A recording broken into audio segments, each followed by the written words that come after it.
नमस्कार दोस्तों, आप सभी का स्वागत है आपका अपने YouTube चैनल परवीन मैथ्स में। दोस्तों आज का जो हमारा कॉन्सेप्ट रहेगा वो है निर्देशांक ज्यामिति यानी कि कोऑर्डिनेट ज्योमेट्री से रहेगा। आज के इस वीडियो में हम सीखेंगे कि विभाजन सूत्र क्या होता है और विभाजन सूत्र से जुड़े हुए सवाल कैसे किए जाते हैं। दोस्तों यदि आप क्लास 10 में हैं तो आज का ये वीडियो आपके लिए बहुत ही महत्वपूर्ण होने वाला है, इसलिए इस वीडियो के अंत तक बने रहिएगा। क्योंकि दोस्तों हम जो क्लास 10 की गणित की किताब है उसमें अध्याय 7 यानी कि निर्देशांक ज्यामिति कोऑर्डिनेट ज्योमेट्री है, उसकी प्रश्नावली संख्या 7.2 आज करेंगे और उस प्रश्नावली में जितने भी सवाल है हम सारे सवाल आज करेंगे।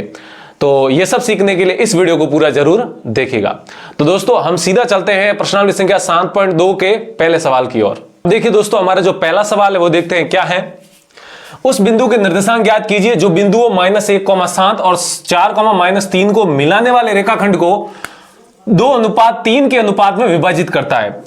दोस्तों आपको मैं बता देता हूं ये जो सवाल और इससे आगे आने वाले जितने भी सवाल है वो सब विभाजन सूत्र पर आधारित है। तो दोस्तों हमें विभाजन सूत्र के बारे में पता होना बहुत ही जरूरी है। तो मैं आपको जो विभाजन सूत्र क्या होता है और इसको कैसे सवालों में अप्लाई किया जाता है, कैसे लागू किया जाता है, तो ये सब हम दोस्तों इस सवाल संख्या 1 से सीखेंगे। ठीक है, तो यहां पर ध्यान दीजिए, इसी सवाल को करेंगे और इस सवाल में हम विभाजन सूत्र को भी समझेंगे। तो दोस्तों उस बिंदु के निर्देशांक ज्ञात करने हैं जो बिंदुओं -1,7 और 4,-3 को मिलाने वाले रेखाखंड। तो हम ऐसा करते हैं, एक ये बिंदु और एक ये बिंदु लिखते हैं, फिर इन दोनों बिंदुओं को मिलाते हैं। तो यहां पर ध्यान दीजिए दोस्तों, यहां पर लिखेंगे हल। अब हमारा कौन सा बिंदु है, पहला एक बिंदु ये मान लेते हैं और दूसरा बिंदु दोस्तों इधर मान लेते हैं। ठीक है, इस बिंदु के निर्देशांक -1,7 मान लेते हैं और इस बिंदु के निर्देशांक क्या मान लेते हैं, 4,-3। ठीक है, अब को इन दोनों को मिलाने वाले रेखाखंड, तो यानी कि इन दोनों बिंदुओं को दोस्तों मिला दीजिए इस प्रकार। अभी मिला दिया तो ये दोस्तों एक रेखाखंड बनता है, वो आपको दिखाई दे रहा है। अब इस रेखाखंड को 2:3 के अनुपात में विभाजित करता है। ठीक है, नहीं तो सवाल उस बिंदु के निर्देशांक ज्ञात करने हैं। तो यानी कि ये बिंदु और ये बिंदु दोनों को मिला दिया और रेखाखंड आ गया। अब दोस्तों इस रेखाखंड पर एक बिंदु स्थित है, इस रेखाखंड पर है। ठीक है, नहीं इस रेखाखंड के बाहर नहीं, इस रेखाखंड के ऊपर स्थित है और ऐसा बिंदु उपस्थित है कि उसके बारे में क्या कहा गया है सवाल में कि वो जो बिंदु है, इस ये रेखाखंड दिख रहा है आपको, इस रेखाखंड को 2:3 में विभाजित कर रहा है। ठीक है, तो कहने का मतलब हम मान लेते हैं कि वो बिंदु यहां पर है। ठीक है, और उस बिंदु के निर्देशांक मान लेते हैं हम x, y। भाई किसी भी बिंदु के निर्देशांक क्या होता है, x, y होते हैं। पहला मान x का आता है, दूसरा y का मान आता है। अब ये जो बिंदु है ये रेखाखंड को विभाजित कर रहा है। विभाजन सूत्र में देखिए दोस्तों, विभाजन सूत्र में विभाजन का मतलब क्या होता है, बांटना यानी कि तोड़ना, विभाजित कर देना यानी कि अलग अलग कर देना। ठीक है, तो ये एक रेखाखंड पूरा था, इन दोनों बिंदुओं को मिलाने वाला रेखाखंड था और इसके बीच में एक और बिंदु है देखिए यहां पर, और ये बिंदु देखो अगर यहां पर है तो देखिए इस रेखाखंड के 2 टुकड़े बन गए, एक इधर और एक इधर, 2 टुकड़े हो गए। अब ये 2 टुकड़े कैसे हैं, बराबर है दोनों टुकड़े या अलग अलग है माप में, ये दोस्तों उसके अनुपात से पता चलेगा। यानी कि वो जो बिंदु है इस रेखाखंड को किस अनुपात में विभाजित कर रहा है। तो यहां पर दोस्तों क्या कहा गया सवाल ने कि ये जो है बिंदु है बीच में, अब बीच में मेरा कहने का मतलब बीचों बीच में नहीं है, मतलब इस रेखाखंड में कहीं पर भी हो सकता है। ये बिंदु इस रेखाखंड को 2:3 में विभाजित कर रहा है। यानी कि अगर ये रेखाखंड पूरे 5 टुकड़े हैं, इस रेखाखंड के अगर मान लीजिए बराबर 5 टुकड़े कर लेते हैं तो इस बिंदु के इस तरफ 2 टुकड़े रहेंगे और उस तरफ 3 टुकड़े रहेंगे। इस 2:3 का मतलब दोस्तों ये होता है। ठीक है, इन दोनों को जोड़िए तो टोटल 5 टुकड़े। तो इस जितनी भी लंबाई है इस रेखाखंड की, इस रेखाखंड के बराबर 5 टुकड़े करिए और 2 टुकड़े इधर रखिए बराबर और 3 टुकड़े बराबर इधर रखिए और बीच में ये रख दीजिए, तो ये आपका हो जाएगा 2:3 में विभाजित कर रहा है। अब दोस्तों हमें यहां पर इस बिंदु के निर्देशांक ज्ञात करना है। अब ये तो हमने माने हैं, यहां पर हमें x और y का मान ज्ञात करना है कि x और y मान क्या आएंगे। तो उम्मीद है कि आपको समझ में आ रहा होगा कि विभाजन सूत्र क्या होता है। आप देख सकते हैं विभाजन सूत्र जब भी आपके दिमाग में आता है तो देखिए दोस्तों इस प्रकार का स्ट्रक्चर आपके दिमाग में आ जाना चाहिए कि एक बिंदु और एक बिंदु ये होगा, मतलब 2 ऐसे बाह्य बिंदु होंगे, उन दोनों को मिलाने वाला एक रेखाखंड होगा, यानी कि दोनों अंत बिंदु हो गए इस रेखाखंड के, 2 बिंदु ऐसे दिए जाएंगे और एक बीच में एक ऐसा बिंदु स्थित होगा। बीच में कहने का मतलब कहीं पर भी हो सकता है, उसके निर्देशांक आपको अपने दिमाग में रखना है, x, y मानना, हमेशा क्या मानना दोस्तों, x, y कहीं कहीं होगा इस पूरे रेखाखंड में। और ये जो बिंदु है इसको m1:m2 में विभाजित कर रहा है। दोस्तों यहां पर m1 और m2 के दोनों ही मान दे दिए गए हैं। ठीक है, अब दोस्तों हमें इस बिंदु के निर्देशांक ज्ञात करना है। ठीक है, तो इस बिंदु के निर्देशांक सीधे डायरेक्ट सूत्र से ज्ञात किए जाते हैं और उसी सूत्र को दोस्तों क्या कहते हैं, विभाजन सूत्र कहते हैं। तो ये होता है आपका विभाजन सूत्र और ऐसे आपको सवालों में अप्लाई करना है यानी कि लगाना है। ठीक है, तो हम यहां पर दोस्तों सीधा विभाजन सूत्र लिखते हैं और आपको मैं बता देता हूं। देखिए दोस्तों विभाजन सूत्र होते हैं, दो होते हैं, एक होता है अंत विभाजन और एक होता है बाह्य विभाजन, ठीक है। और आपके सिलेबस में जो है क्लास 10 के सिलेबस में दोस्तों अंत विभाजन है, बाह्य विभाजन नहीं है, इसलिए हम बाह्य विभाजन की बात नहीं करेंगे, हम सिर्फ अंत विभाजन की बात करेंगे, ठीक है। तो हम क्या करेंगे दोस्तों, सीधा विभाजन का सूत्र लगाएंगे। तो यहां पर लिखेंगे विभाजन सूत्र, यहां पर दोस्तों क्या लिखेंगे, विभाजन सूत्र, ठीक है। अब विभाजन सूत्र देखिए दोस्तों क्या होता है। विभाजन सूत्र कहता है कि दो बिंदुओं को मिलाने वाला रेखाखंड ये रहा, और इसके बीच में एक बिंदु और होता है जो उसको m1 अनुपात m2 में, मैं आपको ऊपर ही ऊपर नाम लिख लेता हूं, इसका नाम m1 है और इसका नाम दोस्तों m2 है। और वैसे तो यहां पर इसके मान दे दिए गए, m1 का मान 2 है, m2 का मान 3 है, ठीक है। अब हमें दोस्तों इस x और y के मान ज्ञात करने हैं। तो जो x यानी कि ये जो भुज है दोस्तों, x का मान क्या कहलाता है, भुज कहलाता है, और जो y का मान होता है एक निर्देशांक यानी कि एक बिंदु के निर्देशांक में y का मान, उसको दोस्तों कोटि कहते हैं, ठीक है। और ध्यान दीजिएगा, विभाजन जो सूत्र है वो जो ये बीच में बैठा है कहीं पर भी, जो इसको अनुपात में विभाजित कर रहा है m1 अनुपात m2 में, उस बिंदु के निर्देशांक निकालने के लिए ये सूत्र का इस्तेमाल, इस सूत्र का प्रयोग किया जाता है। तो यहां पर देखिए दोस्तों, यहां पर आ जाएगा x बराबर, ठीक है, x बराबर होगा दोस्तों mx प्लस mx बट्टा m प्लस m। अब दोस्तों हम क्या करेंगे, यहां पर 12 इधर लिखेंगे, 21 12, ये जो मैं आपको बता रहा हूं 12 21 12, ये दोस्तों एक ट्रिक है, इस सूत्र को याद रखने की एक ट्रिक है, ठीक है। नहीं, बहुत सारे बच्चे इस सूत्र में गलती कर देते हैं, वो m1 x1 x2 ऐसे कंफ्यूज हो जाते हैं, ठीक है। तो आपको क्या करना है, x बराबर यानी कि x का मतलब ये x, इस बिंदु का जो ये बीच में बैठा है ना कहीं पर भी, यानी कि जो इसको विभाजित करता है, जो रेखाखंड को विभाजित करता है जो बिंदु, उस बिंदु के निर्देशांक निकालने का ये सूत्र होता है विभाजन सूत्र। तो x बराबर mx प्लस mx बटा m प्लस m। अब दोस्तों 12 21 12 किस प्रकार लिखना है, देखिए, एक इधर दो इधर, 12 फिर 21 और फिर दोस्तों 12, इस प्रकार आप सूत्र लगाएंगे, देख सकते हैं आप।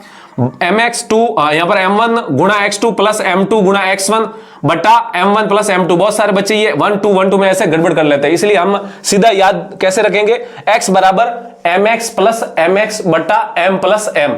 12 21 12, ये 12 21 12, इस प्रकार इस सूत्र को आप दोस्तों याद रख सकते हैं।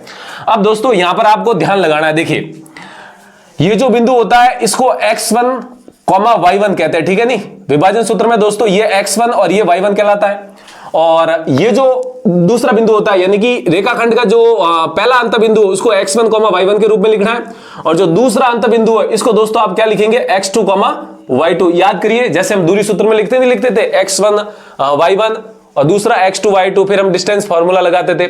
इसी प्रकार दोस्तों विभाजन सूत्र में भी इसको x1 और इसको y1 कहेंगे, इसको x2 इसको y2 कहेंगे, और इसको दोस्तों x, y कहेंगे। इस बात को हमेशा याद रखना है। और जो दोस्तों अनुपात होगा यानी कि ये बिंदु इस रेखाखंड को जिस अनुपात में विभाजित करेगा, उस अनुपात को यहां पर दोस्तों m1 अनुपात m2 कहा जाएगा, ठीक है। नहीं, ऐसा विभाजन सूत्र आपको दिमाग में याद रखना है कि एक बिंदु दिया जाएगा x1 y1, एक दूसरा बिंदु होगा x2 y2, इन दोनों को मिलाने वाला एक रेखाखंड होगा। तो हमने दोनों को मिला दिया, रेखाखंड बन गया।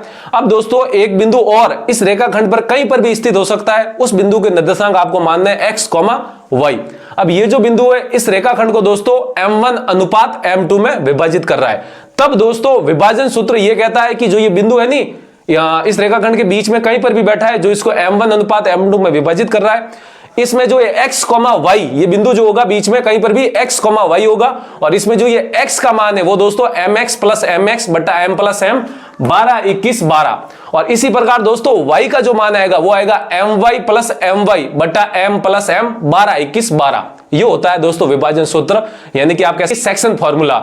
ऐसे दोस्तों आपको विभाजन सूत्र को अपने दिमाग में रखना है। यदि आपको विभाजन सूत्र याद नहीं करना है, समझ के याद करना है, यानी कि आपको समझ में अगर सूत्र, कोई भी गणित में सूत्र आपको समझा हुआ है, तो उस सूत्र से जुड़ा हुआ कैसा ही भी सवाल आपको दे दिया जाए, आप तुरंत उस सवाल को कर लेंगे, ठीक है।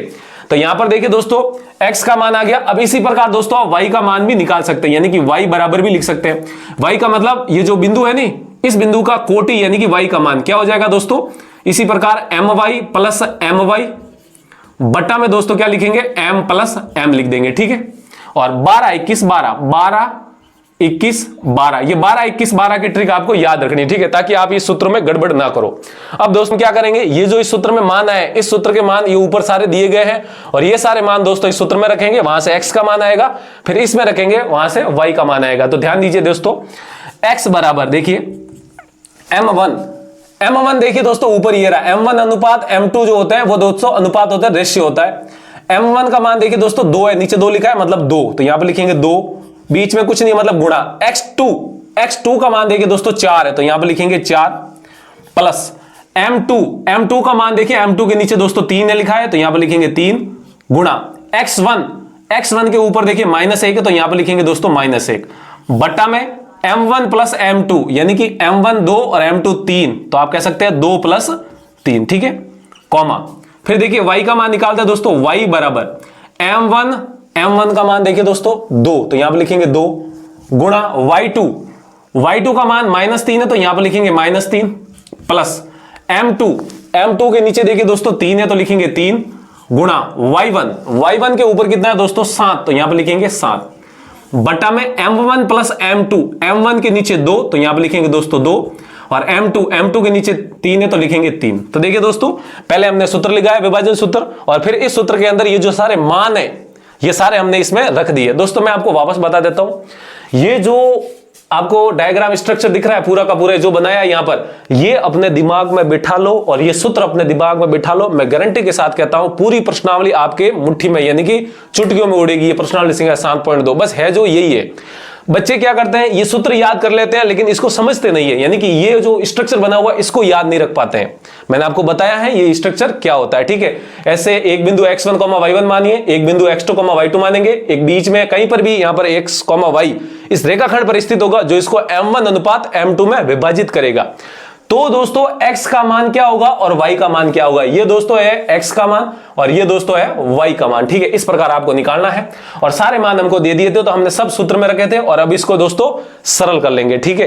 तो यहां पर सरल करते देखिए वो रहा आपका x तो यहां पर लिखेंगे x बराबर देखिए दोस्तों 2 गुणा 4 कितना हो जाएगा 8 तो लिखेंगे 8 फिर प्लस 3 गुणा -1 तो प्लस गुणा माइनस दोस्तों माइनस और 3 गुणा 1 कितना हो जाएगा दोस्तों 3 तो लिखेंगे 3 और बट्टा में दोस्तों देखिए 2 प्लस 3 कितना हो जाएगा 5 तो ये आ गया x का मान और इसी प्रकार दोस्तों y का मान भी निकालेंगे।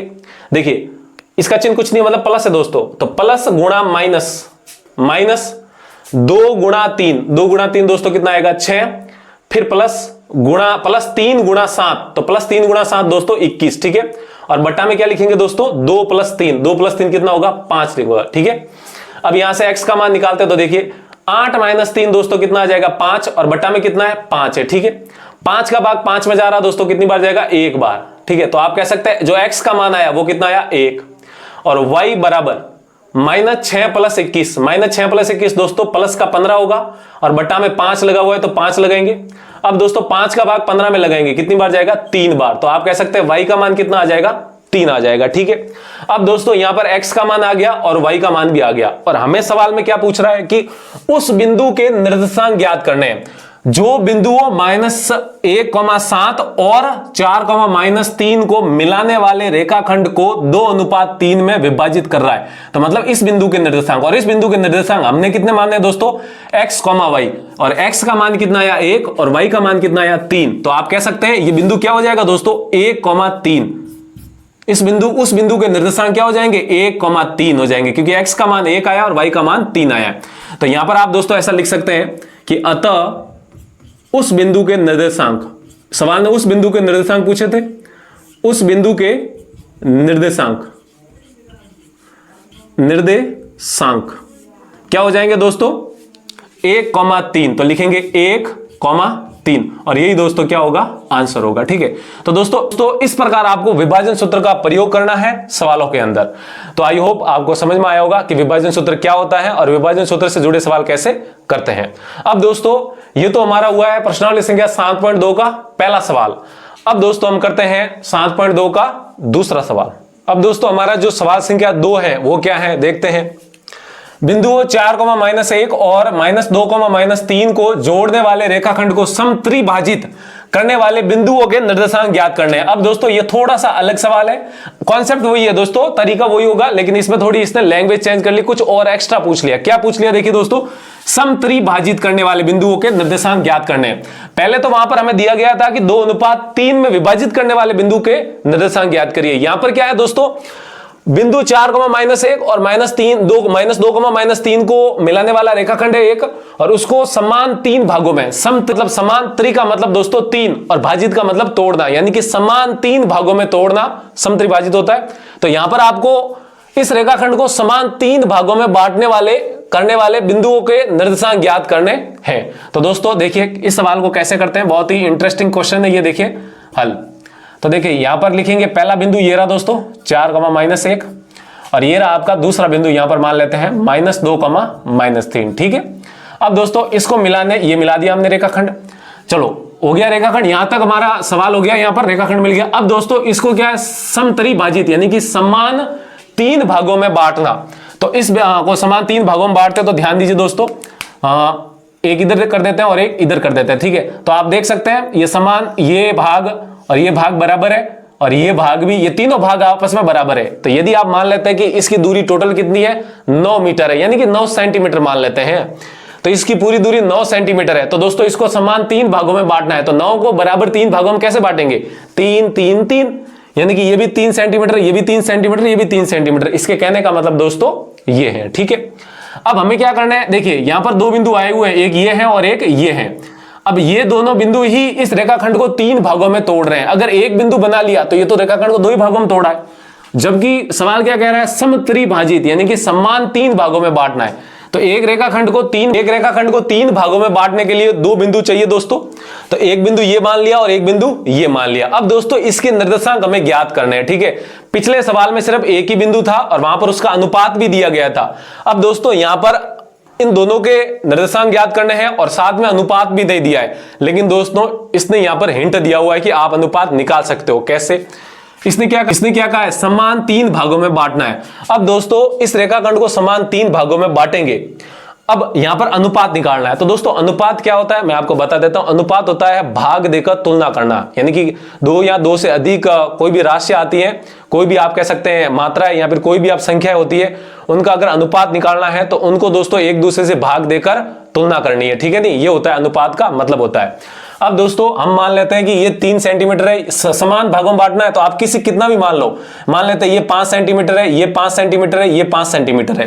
तो दोस्तों एक बात बताओ, आप अपने दिमाग से बताना, आप यहां पर जाके खड़े रहना। ठीक है, नहीं, यहां पर इस बिंदु पर जाके खड़े रहोगे तो इस बिंदु के आगे की तरफ रेखाखंड के कितने भाग है, एक ही भाग है।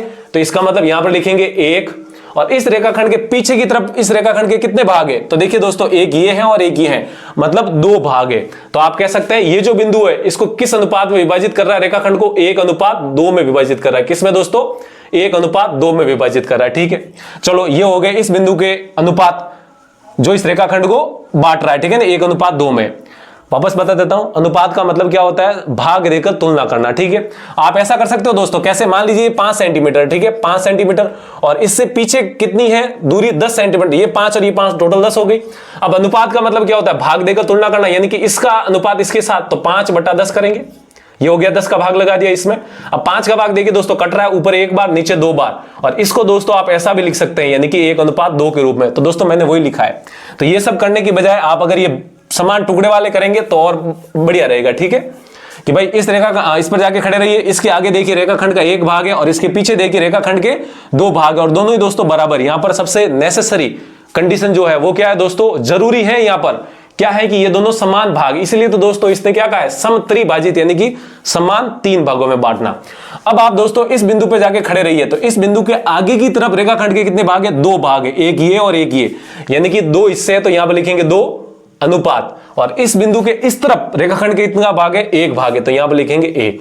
तो आप देख सकते हैं ये जो बिंदु है इस रेखाखंड को 1:2 में विभाजित कर रहा है, और ये जो बिंदु है इस रेखाखंड को 2:1 में विभाजित कर रहा है। ठीक है, तो अब हमें दोस्तों इन दोनों बिंदुओं के निर्देशांक ज्ञात करने हैं। ठीक है, तो हमने तो दोस्तों विभाजन सूत्र में सिर्फ जो बीच में बिंदु होता था, कहीं पर भी रेखाखंड में, यानी कि रेखाखंड के ऊपर जो बिंदु होता था वो तो एक ही होता था।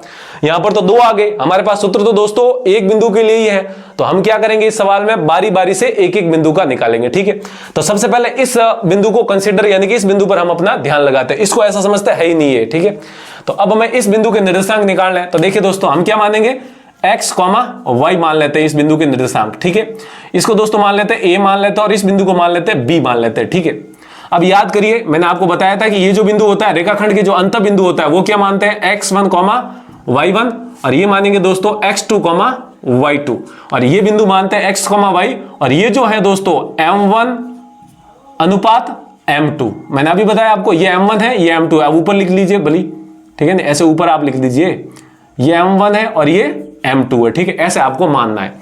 ये सब हो गया। अब हम सीधा दोस्तों विभाजन सूत्र लगाएंगे जिससे इस बिंदु के निर्देशांक आ जाएंगे जो इसको 1:2 में विभाजित कर रहा है।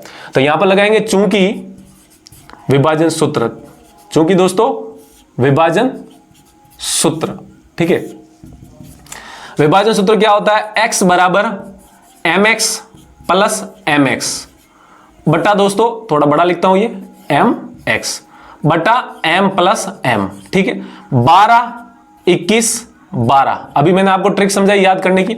और इसी प्रकार दोस्तों y यानी कि इस बिंदु के कोटि का मान y आएगा, वो कितना आएगा my प्लस my बटा में दोस्तों m प्लस m हो जाएगा 12 21 12, ठीक है। अब दोस्तों ये हमने विभाजन सूत्र लगा दिया है। अब इस विभाजन सूत्र में ये जितने भी चर है और इसमें भी जितने भी चर है इन सारे के मान यहां पर ऊपर दिए गए हैं, तो हम बारी बारी से देखकर लिख लेते हैं, ठीक है। अब दोस्तों यहां पर आप ये लिख सकते हैं बिंदु ए के लिए, ठीक है, नहीं एक बिंदु हमने ए माना और एक बी माना है, तो हम यहां पर बिंदु ए को कंसिडर कर रहे हैं, तो इसलिए बिंदु ए के लिए लिखेंगे बिंदु ए के लिए, ठीक है। अब यहां से x का मान निकालते तो देखिए दोस्तों x बराबर, अब दोस्तों m1 के नीचे कितना 1 है, ये 1 है दोस्तों, तो यहां पर लिखेंगे 1 गुणा x2 के ऊपर -2 यानी कि -2 x2 का मान है, प्लस का प्लस m2 के नीचे 2 है तो यहां पर लिखेंगे 2 गुणा x1 के ऊपर 4 है तो लिखेंगे 4, ठीक है। और बटा में दोस्तों m1 प्लस m2 यानी कि 1, ये नहीं है दोस्तों, इसको भूल जाना है, हम तो a के लिए बात कर रहे हैं, तो ये रहा a, और m1 और m2 का मान 1 और 2 है तो लिखेंगे 1 प्लस 2, क्योंकि सूत्र में क्या है m1 प्लस m2। अब दोस्तों इसी प्रकार सच दैट y का मान हम निकालते हैं, तो देखिए यहां पर m1 है, ये m1 है, एक इसके नीचे लिख दिया तो 7 हो गया, तो ये m1 है। अब दोस्तों यहां पर m1 का मान 1 गुणा y2 के ऊपर -3 है तो -3 मान है इसका, प्लस का प्लस m2 के नीचे दोस्तों 2 है तो यहां पर लिखेंगे 2 गुणा y1 का मान है दोस्तों -1 तो यहां पर लिखेंगे -1 बटा में m1 प्लस m1 का मान दोस्तों कितना 1 तो लिखेंगे 1 प्लस m2 का मान दोस्तों यहां पर 2 है तो यहां पर लिखेंगे 2। अब दोस्तों हम क्या करते हैं, इसको सरल कर देते हैं, इसको कैलकुलेट कर लेते हैं।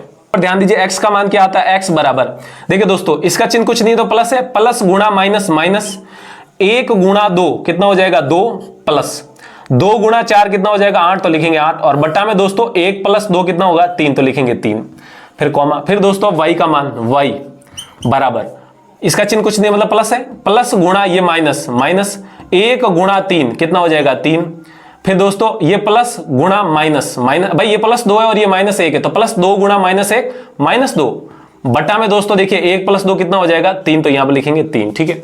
अब इसको आगे सॉल्व करते हैं, तो देखिए यहां पर सॉल्व करते हैं इसको, यहां से देखिए x का मान क्या आता है तो लिखेंगे x बराबर -2 प्लस 8, -2 प्लस 8 कितना हो जाएगा 6 तो यहां पर लिखेंगे 6 बटा में कितना है दोस्तों 3 तो लिखेंगे 3 का भाग 6 में कितनी बार जाएगा 2 बार तो लिखेंगे 2।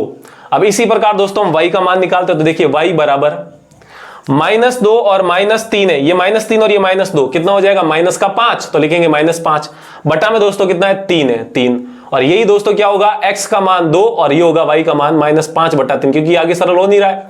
तो आप देख सकते हैं x का मान भी आ गया, y का मान भी आ गया। तो यहां पर जो ये a हमने माना था x, y, इधर x का मान कितना हो जाएगा 2 और इधर होगा y का मान -5 बटा 3, कहने का मतलब 2, -5 बटा 3 a के निर्देशांक आ जाएंगे, ठीक है। इसने कहा था नहीं समत्रिभाजित करने वाले बिंदु के निर्देशांक, तो 2 बिंदु थे जिसमें हमने पहले बिंदु के निर्देशांक निकाल दिए, ठीक है। तो यहां पर आप लिख सकते हैं बिंदु a के निर्देशांक, बिंदु a के निर्देशांक, ठीक है नहीं, बिंदु a के जो निर्देशांक आए वो दोस्तों कितना है, ध्यान दीजिए आप x, y माना था, x का मान आया है 2, y का मान आया -5 बटा 3, और यही दोस्तों क्या होगा यहाँ पर आंसर होगा, ठीक है। इस प्रकार आप a के मान निकाल सकते हैं। अब दोस्तों हमें जैसे हमने a का किया है यानी कि बिंदु a के लिए ये सूत्र लगाया है, इसी प्रकार अब b के लिए लगाएंगे। लेकिन दोस्तों यहां पर अब a को कंसीडर नहीं करना, अब a को आप ऐसा समझिए कि a बिंदु नहीं है, ये जो a है अब है ही नहीं यहां पर, अब हम b का लेके चलेंगे। अब b का लेंगे तो b का अनुपात लेंगे, तो b का अनुपात दोस्तों क्या है 2:1 है, तो यहां पर जो m1 और m2 है वो अब दोस्तों इसके ऊपर लग जाएगा, ठीक है नहीं, m1 m2, क्योंकि अब जो बिंदु कंसीडर कर रहे हैं वो दोस्तों b है, और b को हमने कितना मानेंगे x, y, यानी कि b के जो निर्देशांक हम मानेंगे वो दोस्तों मानेंगे x, y के रूप में। तो अब जैसा हमने किया है वैसा का वैसा b के लिए करेंगे, तो यहां पर दोस्तों लिख देते हैं बिंदु b के लिए, ठीक है नहीं, बिंदु b के लिए, बिंदु b के लिए बिंदु बी के लिए। तो इस प्रकार लिखेंगे बिंदु बी के लिए। अब दोस्तों हमने सूत्र तो ये देख सकते हैं, आप विभाजन सूत्र लिख दिया है, अब वापस नहीं लिखेंगे, ये इसी सूत्र का आप वापस प्रयोग करेंगे। देखिए दोस्तों, बिंदु बी के लिए x का मान, ये बिंदु बी हमने ये माना है, अब बिंदु x, y बी है, तो यहां पर लिखेंगे x का मान दोस्तों कितना आएगा, ध्यान दीजिए x बराबर, सूत्र देखिए m1 का मान कितना, ये नहीं है दोस्तों, ये है, अब m1 m2 ये है, क्योंकि b को कंसीडर कर रहे हैं तो ये होगा।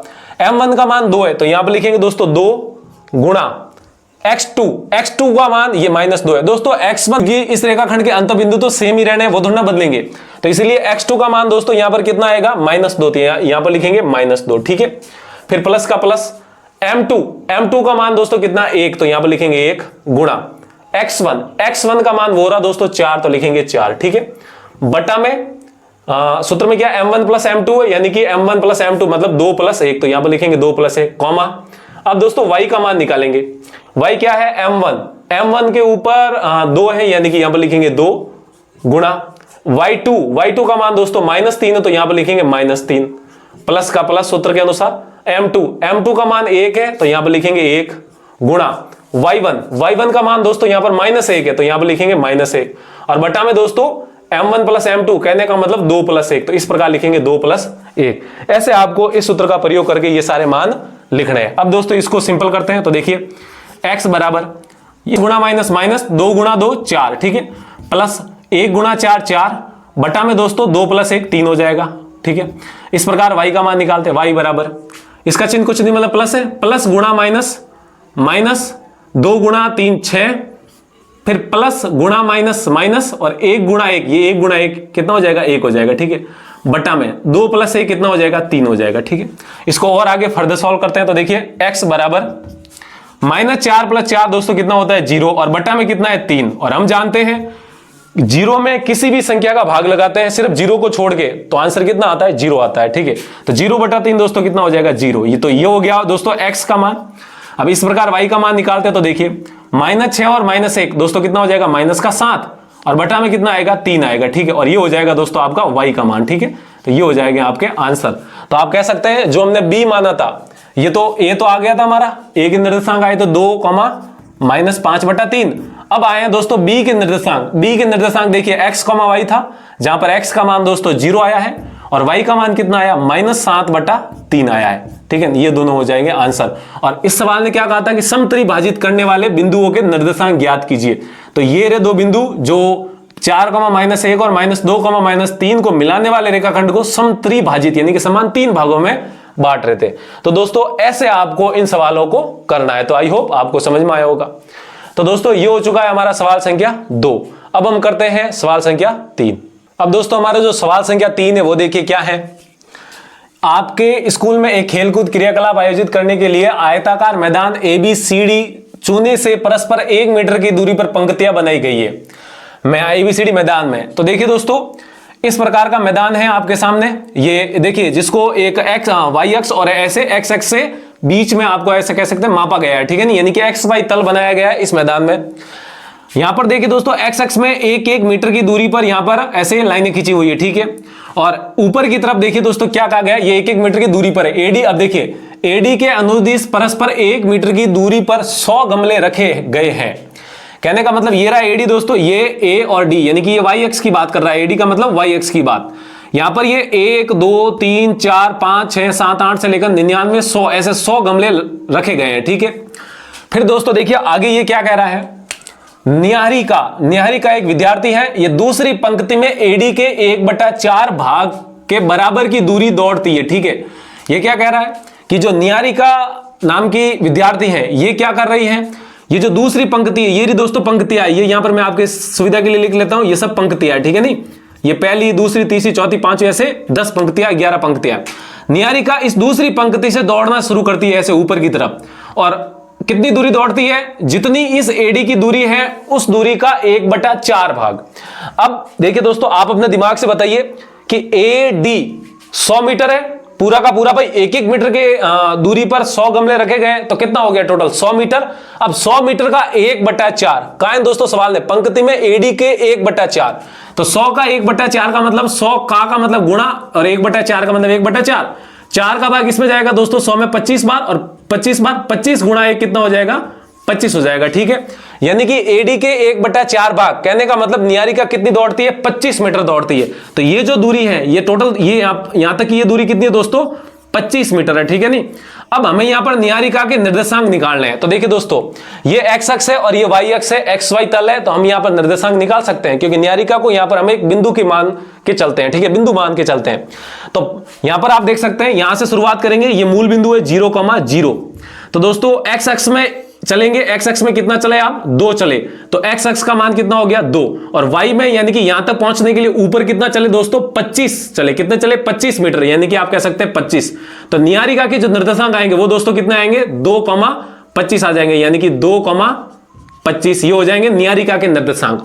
अब दोस्तों सवाल कुछ आगे और कह रहा है, क्या कह रहा है, और वहां एक हरा झंडा गाड़ देती है। ये जो न्यारिका है यहां पर हरा झंडा गाड़ देती है। यहां पर कौन सा झंडा गाड़ देती है दोस्तों, हरा झंडा गाड़ देती है। ठीक है, अब दोस्तों सवाल आगे क्या कह रहा है, है 8वीं पंक्ति में दोस्तों, 8वीं पंक्ति यानी कि ये पहली, दूसरी, तीसरी, चौथी, 5वीं, 6ठी, 7वीं, ये रही 8वीं। इस 8वीं पंक्ति से ऊपर की तरफ दौड़ना शुरू करता है, और कितना दौड़ता है दोस्तों, एडी के 1/5 भाग के बराबर की दूरी दौड़ती है। तो दोस्तों एडी ये टोटल कितनी है, 100, और इसका 1/5 यानी कि गुणा 1/5, 5 का भाग इसमें दोस्तों कितनी बार जाएगा, 20 बार जाएगा, और 20 गुणा 1 कितना आ जाएगा, 20 आ जाएगा। तो कहने का मतलब प्रीत जो है वो ऊपर की तरफ कितना भागती है, 20 मीटर भागती है, और वहां पर दोस्तों क्या करती है, ये अपना वहां एक लाल झंडा गाड़ देती है। ठीक है, यानी कि यहां पर इसने प्रीत ने लाल झंडा गाड़ा है। ठीक है नहीं, लाल झंडा, ये प्रीत है, ऊपर नाम लिख लेता हूं, और इसने कौन सा झंडा गाड़ा है दोस्तों, लाल झंडा गाड़ा, और इसने हरा, ठीक है, ऐसे गाड़ दिया जमीन में। अब दोस्तों प्रीत के हमें निर्देशांक निकालने, क्योंकि ये भी एक्स वाई तल में है। तो यहां से शुरुआत करेंगे दोस्तों, मूल बिंदु से 0, अब देखो एक्स में कितना चले दोस्तों, यहां पर 8 चले, यानी कि एक्स अक्ष का मान कितना हो गया, 8, और ऊपर की तरफ चले यानी कि वाई में दोस्तों कितना चले, 20 चले, कितना चले, 20। तो ये जो दूरी आ गई, ये दोस्तों दूरी कितनी है, टोटल 20 मीटर की दूरी है। तो यानी कि 8,20 प्रीत के निर्देशांक हो जाएंगे। ठीक है, ये सवाल दोस्तों कह रहा है। अब देखिए आगे क्या कह रहा है, दोनों झंडों के बीच की दूरी क्या है, दोनों झंडों के बीच की दूरी, यानी कि ये झंडा हरा और ये प्रीत है, तो हम क्या करेंगे, इन दोनों झंडों, ये झंडे दोनों हैं, एक हरा झंडा गाड़ा और एक लाल झंडा, इन दोनों के बीच की दूरी का मतलब ये दूरी की बात कर रहा है।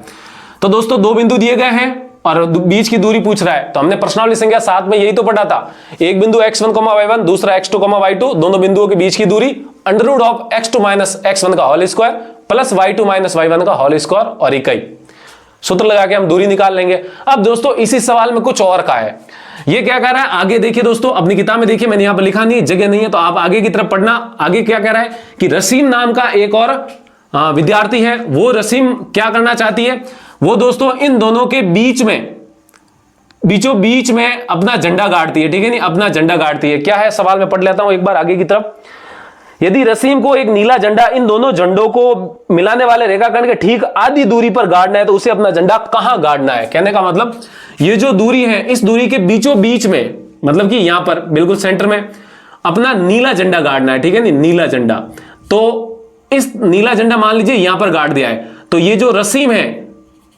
कहां गाड़ना है, कहां गाड़ना का यहां पर दोस्तों मतलब क्या है, इस बिंदु के निर्देशांक ज्ञात करनी है। जो रसीम जिस बिंदु पे बैठा है नहीं, इस बिंदु के निर्देशांक ज्ञात करने हैं। अब दोस्तों इसके निर्देशांक हम क्या मान लेंगे, x, y मान लेंगे। ठीक है, अब इसने क्या कहा है दोस्तों, रसीम बीचों कहीं पर बैठा हुआ है, बीचों बीच में, सवाल ने कहा हुआ है कि बीचों बीच में रसीम बैठा है, मान लेते हैं ये रसीम है, तो इसके नाम दोस्तों r दे देते हैं। ठीक है नहीं, r रसीम हो गया, बीचों बीच में बैठा है। ठीक है, अब हमें यहां पर दोस्तों x1 y1 मिल गया, x2 y2 मिल गया, x, y मिल गया। अब विभाजन सूत्र के लिए दोस्तों m1 और m2 का होना जरूरी है, वरना सूत्र में m1 और m2 के मान कैसे रखेंगे। अब यहां पर भी दोस्तों हिंट दिया हुआ है, यहां पर इसने क्या कहा है कि जो रसीम है ठीक आधी दूरी पर गाड़ता है। आधी दूरी का मतलब दोस्तों क्या हुआ, आप यहां पर खड़े रहिए, रेखाखंड के 2 बराबर भाग हो गए, इस रेखाखंड के इस रसीम जहां पर बैठा है जिस बिंदु पर, बिल्कुल 2 बराबर टुकड़े कर दिए। तो आपके यहां पर बैठेंगे तो आप आगे की तरफ रेखाखंड का कितना, आधा टुकड़ा देखेंगे, और इस तरफ भी कितना टुकड़ा देखेंगे, आधा टुकड़ा। तो मान लेते हैं दोस्तों ये 10 मीटर की लंबाई है, इन दोनों के बीच की दूरी, हरा और लाल झंडे के बीच की दूरी 10 मीटर है। अब आधा करने के लिए दोस्तों 10 का 5 इधर करेंगे और 5 इधर करेंगे, और उसका अनुपात निकालेंगे, यानी कि 5:5, कहने का मतलब 5/5, 5/5 करेंगे दोस्तों 1/1 हो जाएगा, और इसी को दोस्तों आप 1:1 भी लिख सकते हैं। तो यहां पर आप लिख सकते हैं 1:1, यही दोस्तों क्या हो जाएगा, m1 और m2 का मान हो जाएगा, ठीक है नहीं, m1 और m2, और यही रसीम के लिए m1 m2 होंगे। तो इस प्रकार दोस्तों आपको अनुपात निकालना, मैं आपको वापस बता देता हूं, जब आपको सवाल में अनुपात नहीं दिया जाता है और उसके बारे में भी कुछ नहीं कहा है, किसी और का ही मान पूछ रहा है, तो दोस्तों आपको कुछ ना कुछ उस सवाल में हिंट दिया जाएगा, उसी हिंट से आपको m1 और m2 के मान निकालने हैं। और यदि आपको m1 और m2 का ही मान पूछ रहा है तो फिर m1 m2 का ही मान निकालना पड़ेगा। अगर नहीं दिया है, किसी और के बारे में बात कर रहा है, किसी और के बारे में पूछ रहा है, तो फिर m1 और m2 के लिए वो हिंट जरूर देगा 100%, ठीक है दोस्तों। ये आ गया। अब पहला सवाल क्या था, हमें दोनों झंडों के बीच की दूरी ज्ञात करनी है। तो देखिए दोस्तों, यहां पे लिखेंगे हल, हमने सवाल समझ लिया अच्छे से। अब हम क्या करते हैं, इन दोनों के बीच की दूरी ज्ञात करते हैं, ठीक है। तो हम जानते हैं, चूंकि दूरी सूत्र क्या होता है दोस्तों, दूरी सूत्र क्या होता है, अंडरवुड x2 माइनस x1 का whole square plus y2 minus y1 का होल स्क्वायर। पीछे की तरफ दोस्तों हम इकाई लगाते हैं, ठीक है। अब यहां पर x1 और y1 और x2 और y2 की डिमांड है, यानी कि जरूरत है, तो हम दोस्तों इसको मान लेते हैं x1 y1 और इसको मान लेते हैं x2 y2 मान लेते हैं, ठीक है। तो आप देख सकते हैं x1 के ऊपर 2 है, y1 के ऊपर 25, यानी कि x1 और y1 का मान क्रमशः 2 और 25 हो गया। x2 और y2 के क्रमशः मान 8 और 20 हो गए। तो इस सूत्र में रख देंगे। तो यहां पर दोस्तों क्या लिखेंगे, दोनों झंडों के बीच की दूरी, सीधा यही लिखेंगे, सवाल यही तो पूछ रहा है, दोनों झंडों के बीच की दूरी। तो दोनों झंडों के बीच की दूरी क्या आ जाएगी, अंडरवुड x2 का मान देखिए दोस्तों कितना है, 8, तो यहां पर लिखेंगे 8 माइनस x1 के ऊपर 2 है तो लिखेंगे 2 और इसका दोस्तों होल स्क्वायर प्लस y2 का मान दोस्तों कितना है, यहां पर y2 का मान कितना है 20, तो यहां पर लिखेंगे 20 माइनस y1 के ऊपर दोस्तों 25 है तो यहां पर लिखेंगे 25 और इसका कर देंगे स्क्वायर, ठीक है। यहां से इसको सॉल्व करते हैं तो देखिए क्या आता है, 8 माइनस 2 कितना हो जाएगा 6 और 6 का स्क्वायर प्लस 20 माइनस 25 कितना हो जाएगा -5 और -5 का स्क्वायर। अब इसको दोस्तों आगे सॉल्व करते हैं तो ध्यान दीजिए, 6 का स्क्वायर यानी कि 6 की घात 2, 6 गुणा 6 और 6 गुणा 6 दोस्तों कितना हो जाएगा 36, तो लिखेंगे 36 प्लस -5 का स्क्वायर मतलब -5 गुणा -5, -5 गुणा -5, माइनस गुणा माइनस प्लस और 5 गुणा 5 दोस्तों 25 हो जाएगा, ठीक है। इसको यहां से सॉल्व करेंगे तो देखिए दोस्तों क्या आएगी, 36 प्लस 25 यानी कि 6 और 5 11 का 1 हासिल 1, 3 और 1 4 और 2 दोस्तों 6 हो जाएगा। और यहां से ये रूट 61 आ गया और रूट 61 ही होगा क्योंकि 61 खुद एक अभाज्य संख्या है। और पीछे की तरफ आप दोस्तों लगाएंगे इकाई और यही दोस्तों हमारा क्या होगा, आंसर होगा। कहने का मतलब दोनों झंडों के जो बीच की दूरी आएगी वो कितनी आएगी, रूट 61 आएगी। यानी कि ये जो दूरी दिख रही है आपको, ये रेखाखंड, इस रेखाखंड की लंबाई कह दो या इन दोनों बिंदुओं के बीच की दूरी। और सवाल के अनुसार तो हरा झंडा और लाल झंडा है, यानी कि हरा झंडा और लाल झंडा के बीच की दूरी कितनी आएगी दोस्तों, रूट 61 आ जाएगी, ठीक है। तो ये तो हो गया इसमें जो पहला सवाल पूछा था वो। अब दोस्तों कुछ और पूछ रहा है, वो क्या कह रहा है कि रसीम है वो इस रेखाखंड के बीचों बीच में अपना झंडा गाड़ता है। कौन सा झंडा, नीला झंडा। तो उसे ये नीला झंडा बीचों बीच में गाड़ने के लिए कहां गाड़ना होगा, कहां गाड़ने का यहां पर मतलब है दोस्तों आपको निर्देशांक ज्ञात करने हैं रसीम के। तो आप दिमाग लगाइए, अपने दिमाग में विभाजन सूत्र लेके आइए। x1 y1 दिया गया है, x2 y2 दिया गया है, दो बिंदु दे दिए, उनको मिलाने वाला रेखाखंड भी आ गया और एक बिंदु बीच में भी दिया हुआ है कहीं पर भी। लेकिन अब सवाल ने तो यहां पर कहा हुआ है कि बीचों बीच में ही है वो बिंदु, यानी कि 1:1 में विभाजित कर रहा है। आपको हमेशा याद रखना है, इसको दोस्तों मध्य बिंदु भी कहते हैं। आगे आएगा एक सवाल में मैं आपको वहां पर मध्य बिंदु का कॉन्सेप्ट बताऊंगा और वहां पर आपको सीधा सूत्र भी बताऊंगा कि कैसे मध्य बिंदु के बारे में बात करते हैं। तो ये सूत्र विभाजन सूत्र ना लगा के सीधा मध्य बिंदु सूत्र लगाएंगे, ठीक है नहीं। तो वहां पर मैं बताऊंगा। तो मैं यहां पर बता देता हूं, अगर कोई रेखाखंड के बीच में एकदम बिल्कुल बीचों बीच में आधी दूरी पर बैठा रहता है जो बिंदु, वो बिंदु मध्य बिंदु होता है, ठीक है नहीं। और पता कैसे चलेगा, वो बिंदु उस रेखाखंड को 1:1 में विभाजित करेगा, ठीक है नहीं, इसीलिए वो मध्य बिंदु होगा। और मध्य बिंदु है तो 1:1 में विभाजित करेगा, और अगर 1:1 में विभाजित कर रहा है तो वो मध्य बिंदु है, दोनों तरफ ही सही होगा, ठीक है। ये m1 और m2 का मान हो गया और ये दोस्तों x, y का मान हो गया। तो ये तो सिंपल है, हम सीधा विभाजन सूत्र लगाएंगे। हम जानते हैं चूंकि विभाजन सूत्र दोस्तों क्या होता है, देखिए विभाजन सूत्र के अनुसार x बराबर क्या होता है, mx प्लस mx बटा m प्लस m होता है, ठीक है। यहां पर लिखेंगे 12, 21, 12, ठीक है दोस्तों। इसी प्रकार y का मान क्या आएगा, देखिए my प्लस my बटा में m प्लस m, यानी कि 12, 21, 12। ये हो जाएगा x का मान और ये हो जाएगा दोस्तों y का मान। अब यहां पर हमारे सामने x1 x2 m1 m2 सारे मान दोस्तों यहां पर आप देख सकते हैं अवेलेबल है, तो ये सारे मान हम यहां पर रख देंगे। ठीक है, अब मैं दोस्तों इसको आगे सरल करता हूं। ठीक है, ये मैं मिटा देता हूं, अब इसकी कोई जरूरत नहीं है, हम सवाल को समझ चुके हैं, तो अब इसकी दोस्तों कोई जरूरत यहां पर नहीं है, तो मैं यहां पर इसको मिटा देता हूं। ठीक है, ये हो गया हमारा, मिट गया। अब यहां पर देखिए x का मान निकालते तो देखिए यहां पर x बराबर, देखिए सूत्र में क्या m1 है, तो यहां पर m1 का मान कितना दोस्तों 1 गुणा x2 ये रहा x2 का मान 8, तो लिखेंगे 8 प्लस दोस्तों m2 का मान दोस्तों 1 गुणा x1 का मान दोस्तों 2, तो यहां पर लिखेंगे 2 और बटा में दोस्तों क्या है m1 प्लस m2 यानी कि 1 प्लस 1, तो यहां पर लिखेंगे 1 प्लस 1 कॉमा y का मान निकालेंगे, y का मान m1 का मान दोस्तों 1 गुणा y2 का मान 20, तो लिखेंगे 20 प्लस m2 का मान यहां पर 1 है तो 1 गुणा y1 का मान दोस्तों ऊपर 25 है तो लिखेंगे 25 और बटा में m1 प्लस m2 यानी कि 1 प्लस 1, तो लिखेंगे 1 प्लस 1। यहां से देखिए दोस्तों x का मान निकाल लेते हैं, 1 गुणा 8 प्लस 1 गुणा 2 और बटा में दोस्तों 1 प्लस 1 2 हो जाएगा। ठीक है, सीधा ही x को ही सॉल्व कर लेते हैं, तो 8 प्लस 2 दोस्तों कितना हो जाएगा 10, तो लिखेंगे 10 और बटा में दोस्तों क्या 2 है,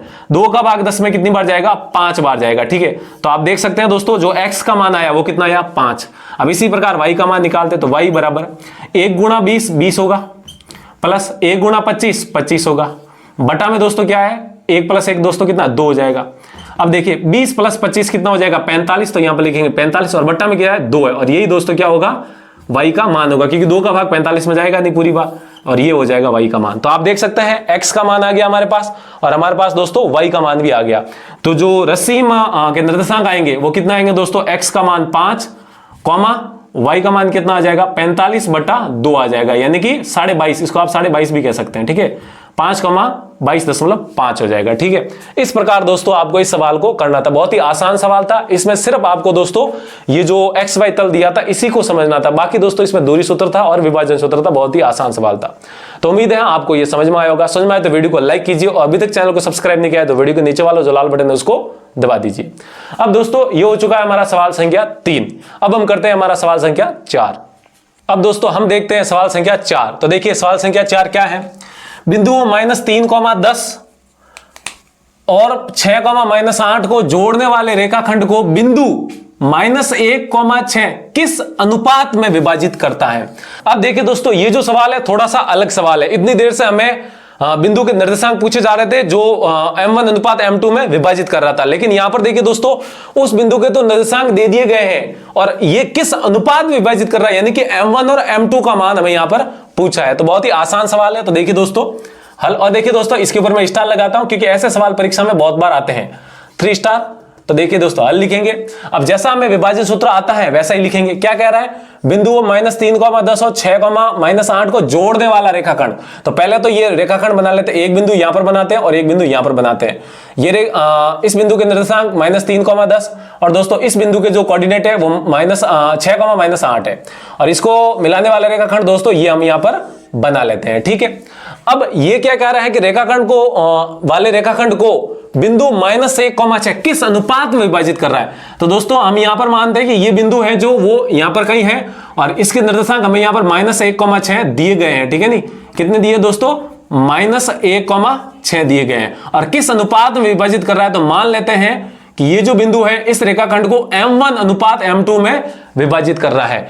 अब दोस्तों हमें यहां पर m1 और m2 के मान निकालने। तो बहुत ही आसान सवाल है, बिल्कुल सिंपल सवाल है। जो विभाजन सूत्र का स्ट्रक्चर होता है, संरचना होती है, उसी के ऊपर आधारित है, बिल्कुल सेम टू सेम, कोई यहां पर आपको अलग नहीं करना है। ठीक है, तो यहां पर देखिए दोस्तों आप जानते हैं इसको x1 और इसको y1 मानते हैं, इसको x2 और इसको y2 मान लेते हैं और इस दोनों बिंदुओं को मिलाने वाला ये रेखाखंड होता है और इस रेखाखंड पर एक बिंदु विद्यमान होता है जिसके निर्देशांक x, y माने जाते हैं और इसके ऊपर जो अनुपात होता है वो m1 अनुपात m2 में लिखा जाता है।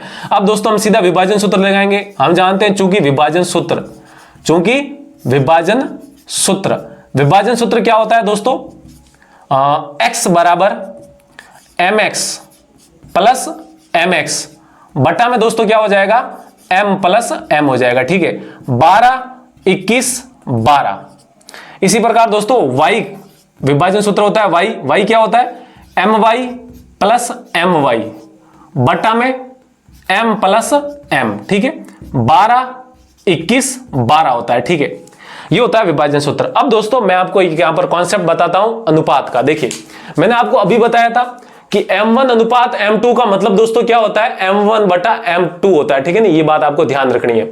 अनुपात कभी भी एग्जैक्ट मान नहीं देता है, जिसके भी आप अनुपात निकालते हैं या जिसका भी आप अनुपात निकालते हैं, जो अनुपात आता है वो एग्जैक्ट यानी कि बिल्कुल वो जो मान है वो नहीं रहता, वो सिर्फ एक तुलना होती है, ठीक है नहीं। जैसे मान लीजिए ए आदमी है जिसके पास 10 रुपए हैं और एक बी आदमी है उसके पास 20 रुपए हैं। मैंने कहा कि भाई इन दोनों के पास जो रुपए हैं इनका अनुपात क्या होगा, ए का बी के साथ अनुपात, तो यानी कि ए अनुपात बी पूछ रहा है, तो इसका मतलब ये है ए अनुपात बी का मतलब दोस्तों होता है ए बटा बी होता है, ठीक है। अब ए के पास कितने पैसे दोस्तों 10, तो यहां पर लिखेंगे 10 बटा में दोस्तों क्या 20, तो लिखेंगे 20। अब 0 से 0 कट जाएगा तो बचेगा 1 बटा 2 आएगा, ठीक है। तो कहने का मतलब ए अनुपात बी का मतलब दोस्तों क्या हुआ 1 अनुपात 2 हुआ। तो इसका मतलब ये थोड़ा है कि ए के पास 1 रुपया है और बी के पास 2 रुपया है, ऐसा नहीं है। हम जानते हैं क्योंकि ए के पास तो 10 रुपया और बी के पास 20 रुपया है, तो ये क्या 1 अनुपात 2, ये दोस्तों तुलना है। इसके कहने का मतलब है अगर इसके पास 1 रुपया होगा तो इसके पास उसका डबल यानी कि 2 रुपया होगा। हकीकत में उसके पास 1 रुपया नहीं है, हकीकत में उसके पास 10 है। देखें नहीं, इसके पास 10 है, इसके पास 20 है, तो देखिए दोस्तों डबल हो गया जस्ट, तो ये भी डबल है, तो इसी सिर्फ एक तुलना होती है, एक अनुपात होता है, ठीक है। इसी प्रकार यहां पर भी ये जो लंबाई आती है ना, ये लंबाई और इस लंबाई का एक दूसरे में भाग लगाया जाता है और भाग लगा के जो भी आता है वो दोस्तों m1 अनुपात m2 होता है। और m1 अनुपात m2 का मतलब दोस्तों क्या होता है m1 बटा m2 होता है। तो कहने का मतलब हमें यहां पर विभाजन सूत्र से m1 बटा m2 ही निकालना है, और m1 बटा m2 ही क्या है दोस्तों m1 अनुपात m2 है। अब हम क्या करेंगे, इन दोनों में ही देखिए m1 m2 है और यहां पर भी m1 m2 है, तो इन दोनों में से कोई भी आप एक सूत्र को इस्तेमाल कर लीजिए, ठीक है नहीं। आप चाहे y का मान का कर लीजिए चाहे x का मान कर लीजिए, दोनों से m1 और m2 निकल जाएगा, ठीक है। तो हम यहां पर देखिए दोस्तों x के मान का प्रयोग करते हैं, ठीक है ना, इसका मान का प्रयोग करते हैं, ठीक है। तो देखिए यहां पर हम मान रखना शुरू करते हैं। देखिए x यहां पर देखिए दोस्तों x का मान कितना -1, तो यहां पर लिखेंगे -1 बराबर m1 का तो मान निकालना, तो लिखेंगे m1 गुणा x2 के ऊपर कितना है 6, तो लिखेंगे 6, फिर लिखेंगे प्लस m2 को मान निकालना, तो लिखेंगे m2 गुणा x1 का मान दोस्तों कितना -3, तो यहां पर लिखेंगे -3 बटा में m1 प्लस m2, इसका तो मान है ही नहीं हमारे पास m1, तो सीधा लिख दो m1 बटा m2। अब दोस्तों इसी समीकरण को सॉल्व कर देते हैं, तो ये -1 था, इस -1 और इसके बटा में कुछ नहीं, तो आप 1 लगा सकते हैं, ठीक है। अब हम क्रॉस गुणा कर लेंगे, यानी इसका गुणा इसके साथ, इसका गुणा इसके साथ। तो यहां पर ध्यान दीजिए, इसको मैं आगे सॉल्व करता हूं, यहां पर आप देख सकते हैं, यहां पर आगे सॉल्व करते हैं। तो देखिए m1 प्लस m2 इस -1 से गुणा होगा, तो -1 से ये दोनों गुणा होंगे, m1 यहां पर प्लस का है और ये माइनस का है, तो प्लस गुणा माइनस, माइनस और 1 गुणा 1, यहां पर आप ऐसा लिख दीजिए, चलिए ये -1 गुणा m1 प्लस m2, ठीक है, बराबर में ये 1 से गुणा होगा, तो m1 गुणा 6 दोस्तों क्या होगा 6m1 प्लस m2 गुणा -3, तो ये प्लस है, प्लस गुणा माइनस, माइनस हो जाएगा, तो ये माइनस करिए, m2 गुणा 3 दोस्तों 3m2 हो जाएगा, ठीक है। अब दोस्तों यहां पर इसको सॉल्व कर दीजिए, देखिए ये गुणा है, -1 गुणा -1 गुणा प्लस m2 -m2 कितना हो जाएगा -m2, भाई माइनस गुणा प्लस, माइनस कोष्टक का मतलब गुणा होता है दोस्तों, और 1 गुणा m2 आ जाएगा, बराबर में क्या है 6m1 -3m2 हो जाएगा, ठीक है। अब m1 को इधर रखिए और m2 को उधर भेज दीजिए, ठीक है। तो ये -m1 है तो m1 इधर ही रहेगा, ये देखिए दोस्तों यहां पर प्लस का 6m1 है, इधर आएगा तो माइनस का 6m1 हो जाएगा, ठीक है, बराबर का बराबर, उधर -3m2 पहले से ही है, ये माइनस का m2 उधर जाएगा तो प्लस का m2 हो जाएगा, ठीक है दोस्तों। अब -m1 और -6m1 कितना हो जाएगा, माइनस का 7m1 हो जाएगा, बराबर में -3m2 प्लस 1m2, ये 1 है और ये -3 है, मिलकर कितना हो जाएगा माइनस का 2m2, ठीक है दोस्तों। अंत में ये हमारे पास अंत में ये समीकरण बन जाएगी, ठीक है। अब यहां पर ध्यान दीजिए, इस समीकरण को सॉल्व करते हैं तो देखिए -7m1 का मतलब क्या होता है दोस्तों, -7 गुणा m1 होता है, ठीक है, बराबर में -2m2 का मतलब होता है -2 गुणा m2 होता है, ठीक है दोस्तों। अब हमें सवाल में क्या निकालना है, m1 बटा m2 निकालना है, ठीक है। और m1 बटा m2 का मतलब ही दोस्तों क्या, m1 अनुपात m2 है, और यही हमने सवाल में पूछा है कि किस अनुपात में विभाजित करते हैं। तो दोस्तों हमें फाइनली m1 बटा m2 निकालना है। तो इस सवाल से ध्यान देखिएगा, हमें इस समीकरण से m1 बटा m2 निकालने के लिए क्या करना होगा, ये देखिए दोस्तों गुणा में m1 है और उधर गुणा में m2 है, तो हम क्या करते हैं, इस m2 को इधर लेके आ जाते हैं और इस -7 को उधर लेके चले जाते हैं। तो ध्यान दीजिए, यहां पर लिखेंगे m1 का m1। अब दोस्तों यहां पर गुणा में m2 है, इधर आएगा तो भाग में चला जाएगा, तो भाग में लिखेंगे m2 बराबर का बराबर। उधर पहले से ही कौन है, -2। अब ये गुणा में -7 है, उधर जाएगा तो भाग में, यानी कि भाग में -7 चला जाएगा। ठीक है, यहां से दोस्तों m1 बटा m2 बराबर, देखिए ये माइनस और ये माइनस प्लस हो जाएगा और ये बच जाएगा 2/7 बन जाएगा। ठीक है, तो यहां पर आप देख सकते हैं m1 बटा m2 का मान दोस्तों कितना आया, 2/7 आया। और हम जानते हैं कि m1 बटा m2 ही m अनुपात m2 है, तो मतलब इसको आप ऐसा भी लिख सकते हैं, m1 अनुपात m2, और बराबर में दोस्तों 2/7 को आप 2 अनुपात 7 के रूप में लिख सकते हैं। ठीक है, तो यही दोस्तों हमारे सवाल का क्या हो जाएगा, आंसर हो जाएगा। ठीक है, यही सवाल में पूछा था कि किस अनुपात में विभाजित करते हैं, तो किस अनुपात में विभाजित कर रहा है, 2:7 में विभाजित कर रहा है ये बिंदु इन दोनों बिंदुओं को मिलाने वाले रेखाखंड को। ठीक है दोस्तों, तो यहां पर आप अंत में ऐसा लिख सकते हैं दोस्तों, अतः 2:7 में विभाजित करता है, 2:7 में विभाजित करता है। कौन दोस्तों, ये बिंदु विभाजित करता है। तो आप इस 2:7 के आगे ये भी लिख सकते हैं पूरी लाइन, बिंदु -3,10 और 6,-8 को जोड़ने वाले रेखाखंड को बिंदु -1,6। फिर दोस्तों ये पीछे लिखना है। ठीक है, तो दोस्तों के सवालों को इस तरीके से करना है। तो आई होप आपको समझ में आया होगा, समझ में आए तो वीडियो को जरूर लाइक कीजिएगा। तो अब तो ये तो हो चुका है हमारा सवाल संख्या 4। अब हम करते हैं अगला सवाल, यानी कि हमारा सवाल संख्या 5। दोस्तों हमारा जो अगला सवाल है वो है सवाल संख्या 5। तो देखते हैं सवाल संख्या 5 क्या है। वह अनुपात ज्ञात कीजिए जिसमें बिंदुओं a 1,5 और b -4,5 को मिलाने वाला रेखाखंड x अक्ष से विभाजित है। अब यहां पर देखिए दोस्तों, पिछले सवाल की तरह यहां पर भी अनुपात ही ज्ञात करना है, लेकिन यहां पर क्या है, एक बिंदु a है और एक बिंदु b है, इन दोनों बिंदुओं को मिलाने वाला रेखाखंड है वो क्या है दोस्तों, x अक्ष से विभाजित हो रहा है। किससे विभाजित हो रहा है, x अक्ष से। तो इस विभाजन बिंदु के निर्देशांक हमें ज्ञात करने हैं। तो बिल्कुल आसान सा कॉन्सेप्ट है, हमें यहां पर अनुपात ज्ञात करना है, यानी कि m1 अनुपात m2 ज्ञात करना है। तो दोस्तों हम यहां पर जैसा सवाल कह रहा है वैसा कर लेते हैं। तो ध्यान दीजिए, यहां पर लिख लेते हैं हल। ठीक है, यहां पर लिखते हैं हल।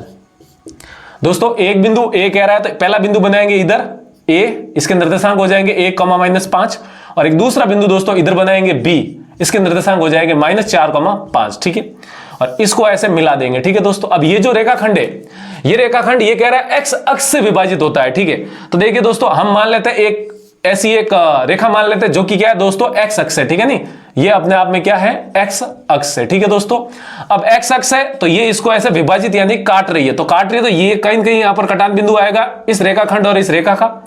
ये रेखा है, मान लेते हैं x अक्ष है, ये रेखा कौन सी है दोस्तों, x अक्ष है, और ये कटान बिंदु आएगा, और इस कटान बिंदु के निर्देशांक क्या होंगे।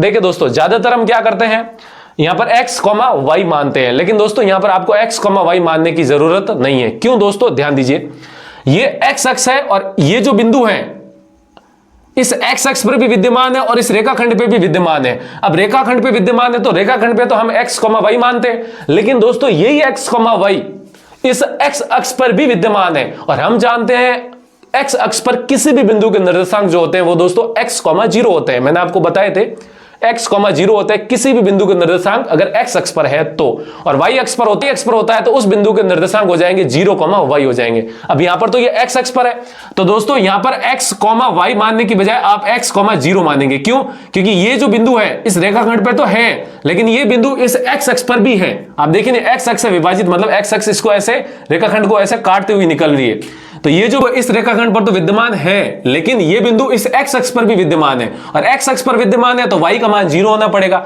इसीलिए दोस्तों यहां पर y का मान क्या रख दिया, 0 रख दिया। बस यही इसमें एक कॉन्सेप्ट है। ठीक है दोस्तों, अब बाकी तो सेम टू सेम रहेंगे दोस्तों। यहां पर इसको x1 और इसको y1 मानेंगे, ये रेखाखंड के दो अंत बिंदु है, और इसको दोस्तों x2, y2 मानेंगे, और ये जो दोस्तों है क्या माना जाता है, इसको x, y माना जाता है, याद करिए। और ये जो बिंदु है इसको किस अनुपात में विभाजित कर रहा है, यही तो दोस्तों पूछा जा रहा है। तो हम मान लेते हैं कि m1 अनुपात m2 में विभाजित करता है। ठीक है, अब दोस्तों ये हमारे सामने स्ट्रक्चर बन गया एक विभाजन सूत्र का, सेक्शन फॉर्मूला का, तो हम सीधा इसके अंदर विभाजन सूत्र लागू कर देंगे या लगा देंगे। तो देखिए दोस्तों हम जानते हैं चूंकि विभाजन सूत्र चूंकि विभाजन सूत्र। अब दोस्तों इस सवाल में क्या है कि एक ही टर्निंग पॉइंट था, वो बस ये था, आपको x, y की बजाय यहां पर x, 0 मानना है, क्योंकि ये x अक्ष से विभाजित हो रही है, कहा रहा है ना कि x अक्ष से विभाजित, तो x अक्ष से काट दी, तो ये जो बिंदु है इस रेखाखंड पर तो है, लेकिन यही बिंदु x अक्ष पर भी होगा, इसलिए x, 0 हो जाएगा, y का मान 0 होता है। अब दोस्तों विभाजन सूत्र क्या होता है, देखिए हम जानते हैं x बराबर क्या होता है, mx प्लस mx बट्टा m प्लस m, 12, 21, 12। और इसी प्रकार दोस्तों y का जो मान होता है वो क्या होता है, my प्लस my बटा में m प्लस m, यानी कि 12, 21, 12। ये हो जाएगा दोस्तों विभाजन सूत्र, जिसमें x का मान और ये हो जाएगा आपका y का मान। ठीक है, अब दोस्तों हमें यहां पर m1 और m2 का मान निकालना है। ये सवाल बिल्कुल एज इट इज पहले वाले की जैसा ही है, वहां पर भी देखिए दोस्तों m1 और m2 का मान निकालना था, और यहां पर देखिए दोस्तों ये बिंदु x, 0, जो कि पीछे वाले में x का मान भी था और इसका मान भी था, बस इतना ही अंतर है। तो दोस्तों यहां पर आप देखिए, अब पिछले सवाल में हमने यहां पर या तो x का मान लेके किया था या y का मान लेके किया था। ठीक है, इन दोनों में से कोई भी एक लेके चलिए आप, m1 और m2 का मान आ जाएगा। अब यहां पर आप ध्यान लगाइए, अगर मान लीजिए मैं ये x का ये सरल करते तो देखिए क्या आता है, यहां पर x का मान क्या है, x है, तो यहां पर लेंगे x बराबर में m1 और m2 के मान भी गायब है, तो इस अगर x लेके दोस्तों ये लेके करेंगे तो इसमें x भी गायब है, m1 भी गायब है और m2 भी गायब है, तो इसी के अंदर 3 जने गायब आ जाएंगे। ठीक है, जिससे कि हमको m1 और m2 के मान प्राप्त नहीं होंगे, तो हमें यहां पर x का मान लेके दोस्तों नहीं करना है, हम किसका मान लेके करेंगे, y का मान, यानी कि ये सूत्र लगाएंगे, क्योंकि यहां पर देखिए दोस्तों y का मान दिया हुआ है जो कि कितना है, 0 है, तो हम यहां पर y का मान लेके ही इस सवाल को सॉल्व करेंगे। ठीक है दोस्तों यहां पर हमने m1 अनुपात m2 निकालना है, यानी कि m1 बटा m2 निकालना है, पिछले सवाल में मैंने आपको बताया था, और इस सूत्र का प्रयोग करेंगे। ये दोस्तों x वाला नहीं करेंगे, क्योंकि x में x गायब है, खुद 3 जने आ जाएंगे, और हमें निकालना है m1 बटा m2 है। इस समीकरण से करेंगे तो x m1 बटा m2 का मान नहीं आएगा, हमें ये करना है क्योंकि y का मान हमारे पास है। तो देखिए दोस्तों y का मान कितना, यहां से 0 है, थोड़ा सा मैं यहां पर ऐसे लिख देता हूं, y का मान दोस्तों कितना है, 0 है, देखिए नहीं, 0 बराबर m1 का मान दोस्तों निकालना, तो लिखेंगे m1 गुणा y2 के ऊपर 5 है, यानी कि y2 का मान 5 प्लस का प्लस m2 का मान निकालना है, तो लिखेंगे m2 का m2 गुणा y1 का मान कितना दोस्तों, -5, तो यहां पर लिखेंगे -5 बटा में दोस्तों क्या लिखेंगे, m1 प्लस m2 लिखेंगे। ठीक है, अब दोस्तों इस समीकरण को सॉल्व करते हैं, तो ध्यान दीजिए, इसके बटा में कुछ नहीं हो तो आप 1 मान सकते हैं। ठीक है, अब पिछले सवाल की तरह मैंने आपको बताया था क्रॉस गुणा करना, यानी कि ये 0 इससे गुणा होगा, ये 1 इससे गुणा होगा, क्योंकि ये इधर आप कह सकते हैं भाग में है, उधर जाएगा तो गुणा में, यानी कि 0 की गुणा में, और ये 1 भाग में, उधर जाएगा तो गुणा में। अब दोस्तों ये 1 इससे गुणा होगा, तो देखिए क्या होता है, m1 गुणा 5 क्या हो जाएगा दोस्तों, 5m1, 1 इससे गुणा करो कोई फर्क नहीं पड़ेगा दोस्तों, ये सेम टू सेम ही रहेगा, प्लस गुणा माइनस m2 गुणा 5 दोस्तों क्या हो जाएगा, 5m2 बराबर में दोस्तों 0 गुणा होगा दोस्तों इससे, यानी कि m1 प्लस m2 से। ठीक है, तो यहां से देखिए दोस्तों क्या बनेगा, 5m1 माइनस 5m2 बराबर में क्या है, ये 0 से गुणा हो गई दोस्तों, क्या हो जाएगा 0, क्योंकि कोई भी संख्या, कोई भी चर या किसी को भी आप 0 से गुणा करवाते हैं तो उसका मान 0 ही हो जाता है। ठीक है, अब इसको सॉल्व करते हैं, देखिए 5m1, ये माइनस का 5m है, उधर जाएगा तो प्लस का 5m2 हो जाएगा। अब हम जानते हैं 5m1 का मतलब दोस्तों क्या होता है, 5 गुणा m1, और 5m2 का मतलब क्या होता है, 5 गुणा m2 होता है। हमें यहां पर दोस्तों m1 बटा m2 चाहिए, तो देखिए हम क्या करते हैं, इस m1 को इधर ही रखते हैं और इस m2 को इधर लेके आते हैं, और ये गुणा में 5 है उसको इधर लेके जाते हैं, तो देखिए m1 और ये गुणा में m2 इधर आएगा तो दोस्तों भाग में m2 बराबर, उधर पहले से ही 5 है और ये गुणा में 5 उधर जाएगा तो भाग में 5 का 5 इधर कट जाएगा, 1 बटा 1 आएगा, तो m1 बटा m2 दोस्तों कितना आया, 1 बटा 1 आया। ठीक है, और m1 बटा m2 हम जानते हैं वही क्या होता है, m1 अनुपात m2 होता है, यानी कि m1 अनुपात m2 बराबर दोस्तों कितना आया, 1 अनुपात 1 आया, और यही हमारा दोस्तों यहां पर क्या होगा, आंसर होगा। और यही सवाल पूछ रहा था कि वह अनुपात ज्ञात कीजिए, तो वह अनुपात दोस्तों कौन सा है, 1 अनुपात 1 है, यानी कि ये हो जाएगा 1 अनुपात 1 हो जाएगा। ठीक है दोस्तों, तो इस सवाल को दोस्तों ऐसे करना, बहुत ही आसान सवाल था, इसमें दोस्तों यही टर्निंग पॉइंट था, सिर्फ ये x अक्ष वाला ही। ठीक है, तो बहुत ही आसान सवाल है, उम्मीद है आपको समझ में आया होगा। समझ में आए तो वीडियो को दोस्तों जरूर लाइक कीजिएगा। अब दोस्तों ये तो हो चुका है हमारा सवाल संख्या 5। अब हम बढ़ते हैं हमारे अगले सवाल यानी कि सवाल संख्या 6 की ओर। अब दोस्तों हमारा जो अगला सवाल यानी कि सवाल संख्या 6, देखते हैं क्या है। यदि बिंदु 1, 2, 4, y, x, 6 और 3, 5 इसी क्रम में लेने पर एक समांतर चतुर्भुज के शीर्ष हो तो x और y ज्ञात करना है। दोस्तों सवाल बहुत ही आसान है और ये इस सवाल के बारे में मैं आपको बता देता हूं। ये सवाल बोर्ड के एग्जाम में बहुत बार पूछा गया है, बहुत ही महत्वपूर्ण सवाल है दोस्तों ये। तो इस सवाल को सीखना आपके लिए बहुत ही महत्वपूर्ण है, तो इसलिए इस वीडियो को पूरा जरूर दोस्तों देखिएगा। तो यहां पर देखिए, इसलिए मैंने इसके ऊपर दोस्तों 7 स्टार लगाए हैं क्योंकि बहुत ही महत्वपूर्ण सवाल है। अब ये सवाल क्या क्या रहा है कि भाई समांतर चतुर्भुज अगर आप बनाते हो तो उसके ये 4 शीर्ष है इसी क्रम में। तो हम समांतर चतुर्भुज बना लेते हैं। ये लीजिए दोस्तों अपना समांतर चतुर्भुज, ठीक है। मान लेते हैं ये A है, ये B है, ये C है और ये D है, इसके 4 शीर्ष है। अब ये कह रहा है सवाल कि ये जो बिंदु दिख रहे हैं आपको चारों इसी क्रम में लो जिस क्रम में लिखे गए। तो मान लेते हैं ये जो A है 1,2 है, ये जो B बिंदु है ये दोस्तों 4,y है, ये C है इसी क्रम में लाना है दोस्तों। उल्टे सीधे ले लिए तो गलत हो जाएगा, x,6 और D है वो दोस्तों कितना है 3,5 है, ठीक है। आप देख सकते हैं चारों बिंदु मैंने इसी क्रम में लिए जैसे सवाल ने दिए थे। अब दोस्तों तो इस सवाल को करेंगे कैसे, क्योंकि यहां पर ना तो विभाजन सूत्र के बारे में कहा गया और ना ही दोस्तों कहीं पर भी दूरी के बारे में कहा गया है। तो देखो इस सवाल को करने के लिए दोस्तों एक आपको कॉन्सेप्ट यानी कि समांतर चतुर्भुज की प्रॉपर्टी, समांतर चतुर्भुज का गुणधर्म आपको पता होना चाहिए। समांतर चतुर्भुज के दोस्तों जो विकर्ण होते हैं वो आपस में समद्विभाजित करते हैं। अब आप ये सोचेंगे कि इस कॉन्सेप्ट का यहां पर क्या प्रयोग होगा, तो ध्यान लगाइए, देखिए समझिए कैसे आएगा ये काम में। यहां पर मैं लिखूंगा दोस्तों समांतर चतुर्भुज के विकर्ण, समांतर चतुर्भुज के विकर्ण परस्पर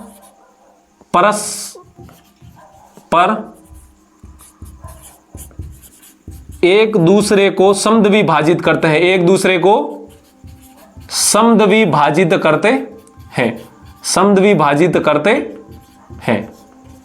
अब देखिए विकर्ण का मतलब दोस्तों ये AC और ये विकर्ण आपका BD या DB कह दो, ठीक है।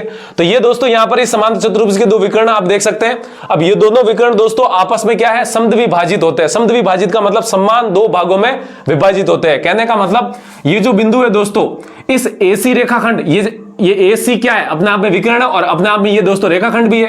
तो ये AC रेखाखंड का ये जो आपको बीच में इसको मान लेते हैं O बिंदु, ये जो O बिंदु है AC का मध्य बिंदु है और दोस्तों यही O बिंदु इस DB यानी कि BD का भी मध्य बिंदु है। मान लेते हैं अगर मान लीजिए ये विकर्ण की लंबाई मान लीजिए 10 यूनिट आ गई, ठीक है। तो ये जो बिंदु है दोस्तों इस विकर्ण को समद्विभाजित करेगा यानी कि समान 2 भागों में बांटेगा। कहने का मतलब ये इतनी 5 और ये आगे वापस 5 हो जाएगी।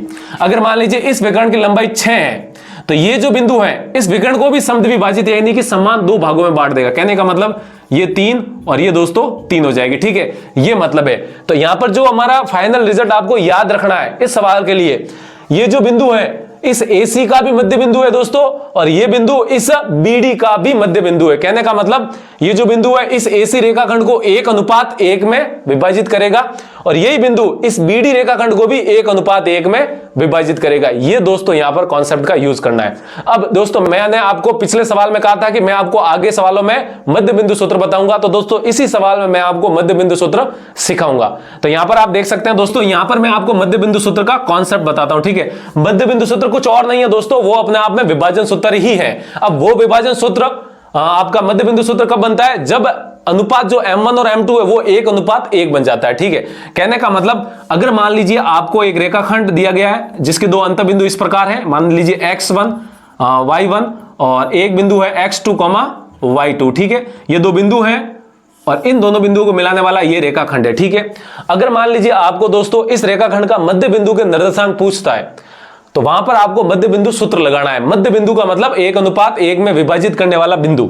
अब 1:1 में विभाजित करने वाला बिंदु आपको याद ना रखकर सीधा आपको मध्य बिंदु याद रखना है। तो मान लेते हैं यहां पर कहीं बीच में आपका मध्य बिंदु आएगा, ठीक है ना, ये मध्य बिंदु आएगा और इसके निर्देशांक हम जानते हैं x, y के रूप में मानते हैं।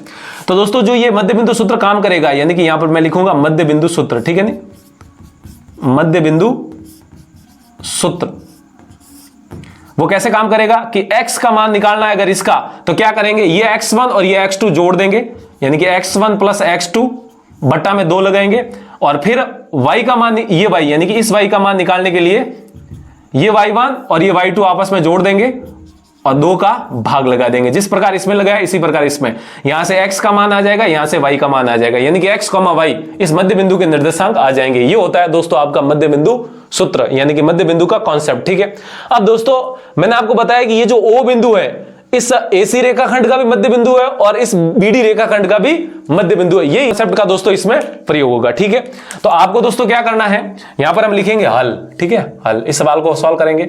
ये जो लाइन है ये दोस्तों आपको यहां पर लिखनी है। ठीक है ना, इसकी जगह दोस्तों ये लाइन लिखनी है। ये समांतर चतुर्भुज के विकर्ण परस्पर एक दूसरे को समद्विभाजित करते हैं, इसीलिए अब मैं सीधा लिखूंगा, इसीलिए AC का मध्य बिंदु, AC का मध्य बिंदु, AC का मतलब दोस्तों आगे आप रेखाखंड लिख सकते हैं। ठीक है नहीं, रेखाखंड AC का मध्य बिंदु बराबर होगा इस AC रेखाखंड का मध्य बिंदु, और यही मध्य बिंदु दोस्तों BD का भी होगा, यानी कि रेखाखंड BD का मध्य बिंदु, रेखाखंड BD का मध्य बिंदु। ठीक है दोस्तों, अब आप देख सकते हैं दोस्तों AC रेखाखंड का मध्य बिंदु कैसे निकालेंगे, x1 प्लस x2 बटा 2, y बराबर y1 प्लस y2 बटा 2, यानी कि इसको x1 और इसको y1 मान लीजिए, और इसको दोस्तों x2 और इसको y2 मान लीजिए। ठीक है, तो मध्य बिंदु यानी कि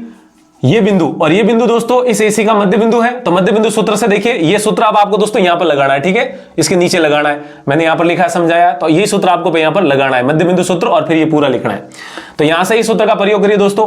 AC रेखाखंड का मध्य बिंदु कैसा आएगा, x1 प्लस x2 बटा 2। x1 का मान दोस्तों कितना, 1 प्लस x2 का मान क्या है, x, और बटा में दोस्तों 2, कॉमा y का मान दोस्तों क्या आएगा, y1 प्लस y2 बटा 2। y1 कितना है, 2 प्लस y2 कितना है, 6, और बटा में दोस्तों क्या आ जाएगा, 2।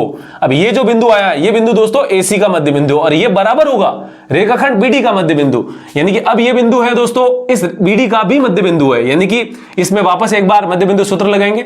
इसके BD के लिए दोस्तों ये x1 और ये y1 मान लो, और ये x2 और ये y2 मान लेते हैं। ठीक है, तो x का मान x1 प्लस x2 बटा 2, x1 का मान दोस्तों 4 प्लस x2 का मान 3, और बटा में दोस्तों क्या आ जाएगा, 2, कॉमा y का मान y1 प्लस y2 बटा 2, y1 का मान यहां पर y प्लस y2 का मान दोस्तों 5, और बटा में क्या लग जाएगा, 2 लग जाएगा। ठीक है, अब यहां पर आप देख सकते हैं, इसको सॉल्व करते हैं तो देखिए क्या आता है। हाँ, 1 प्लस x तो 1 प्लस x ही रहेगा, बटा में 2, कॉमा देखिए 2 प्लस 6 दोस्तों कितना हो जाएगा, 8, और 8 के यहां पर बटा में कौन है दोस्तों, 2 है, तो 8 बटा 2 कितना हो जाएगा, 4, तो यहां पर लिखेंगे 4, बराबर में 4 प्लस 3 दोस्तों कितना हो जाएगा, 7, और बटा में 2 का भाग जाएगा नहीं, इसलिए बटा में 2 ही रखे, और ये दोस्तों हो जाएगा y प्लस 5, बटा में क्या हो जाएगा, 2 हो जाएगा। ठीक है, यहां पर आप देख सकते हैं ये एक बिंदु के निर्देशांक है और ये भी एक बिंदु के निर्देशांक है, और बीच में बराबर का चिन्ह है।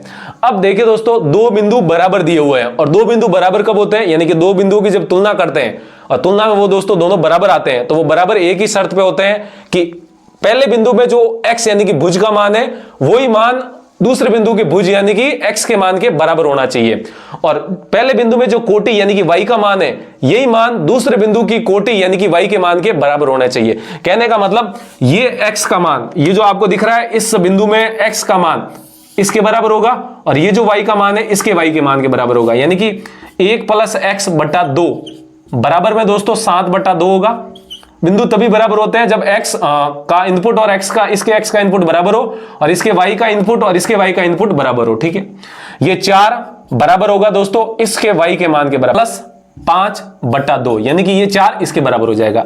अब ये 2 समीकरण बनिए दोस्तों, इसको सॉल्व कर लेते हैं। तो क्रॉस गुणा करेंगे तो ये इससे गुणा होगा दोस्तों, ये इससे गुणा होगा, तो 2 इससे गुणा होगा तो क्या हो जाएगा, 2 गुणा 1 प्लस x बराबर में 2 गुणा दोस्तों हो जाएगा 7। ठीक है, इस समीकरण को भी सॉल्व करो, इसके बटा में कुछ नहीं तो 1 मान लो।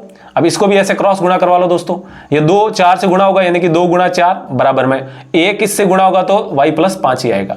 यहां से दोस्तों सॉल्व करते हैं, 2 गुणा 1 2 प्लस 2 गुणा x 2x बराबर में 2 गुणा 7 कितना हो जाएगा, 14 हो जाएगा। ठीक है, इसको सॉल्व करते हैं, 2 गुणा 4 दोस्तों कितना हो जाएगा, 8 बराबर में y प्लस 5 हो जाएगा। ठीक है दोस्तों, इस समीकरण को सॉल्व करते हैं तो ध्यान दीजिए, यहां पर मैं सॉल्व कर रहा हूं, 2x बराबर में ये प्लस का 2 है, पक्षांतरण करेंगे इधर आएगा, पहले से इधर 14 था तो ये पक्षांतर प्लस का 2 इधर आते ही माइनस का 2, तो यहां से 2x बराबर 14 माइनस 2 दोस्तों 12, और यहां से x बराबर क्या आ जाएगा, 12 बटा 2, 2 का भाग 12 में कितनी बार जाएगा, 6 बार, तो आप कह सकते हैं x का मान कितना आया, 6। ठीक है, अब दोस्तों y इसका मान को सॉल्व करते हैं, तो यहां से देखिए दोस्तों 8, ये प्लस का 5 है, इधर आएगा तो माइनस का 5 बराबर के इधर क्या बचेगा, y, यानी कि 3 8 माइनस 5 3, और यहां से y, तो यहां से आप कह सकते हैं y का मान कितना आ गया, 3 आ गया। ठीक है, x का मान 6 और y का मान 3, और सवाल क्या पूछ रहा था, x और y ज्ञात कीजिए। तो दोस्तों x का मान क्या आ जाएगा 6 और y का मान क्या आ जाएगा 3। तो ये इस सवाल का क्या हो जाएगा आंसर हो जाएगा। बस इसमें ये कॉन्सेप्ट आपको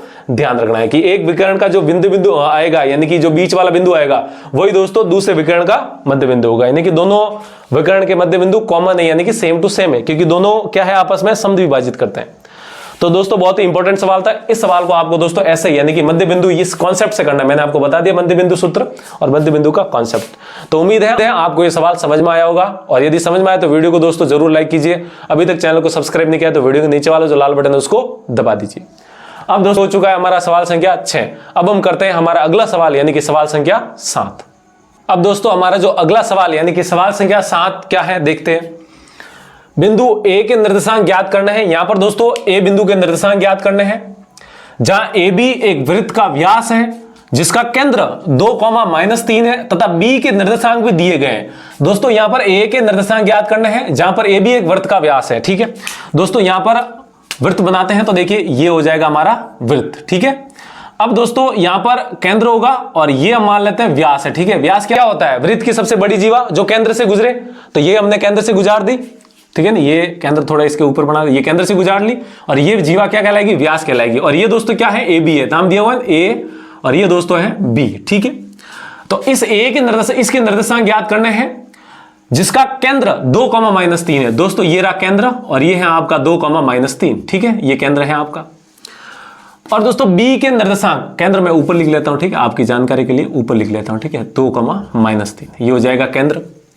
और बी के निर्देशांक 1,4 यानी कि इसके निर्देशांक आपको दिए गए हैं। ठीक है, तो आपसे क्या पूछा है ए के निर्देशांक, बस ये सवाल दिया गया है। अब तो इस सवाल को करने से पहले मैं आपको बता देता हूं कि ये सवाल भी इंपॉर्टेंट सवाल है, क्योंकि ये भी बहुत बार परीक्षा में आया हुआ है। सिंपल सवाल है इसीलिए दोस्तों परीक्षा में आते हैं।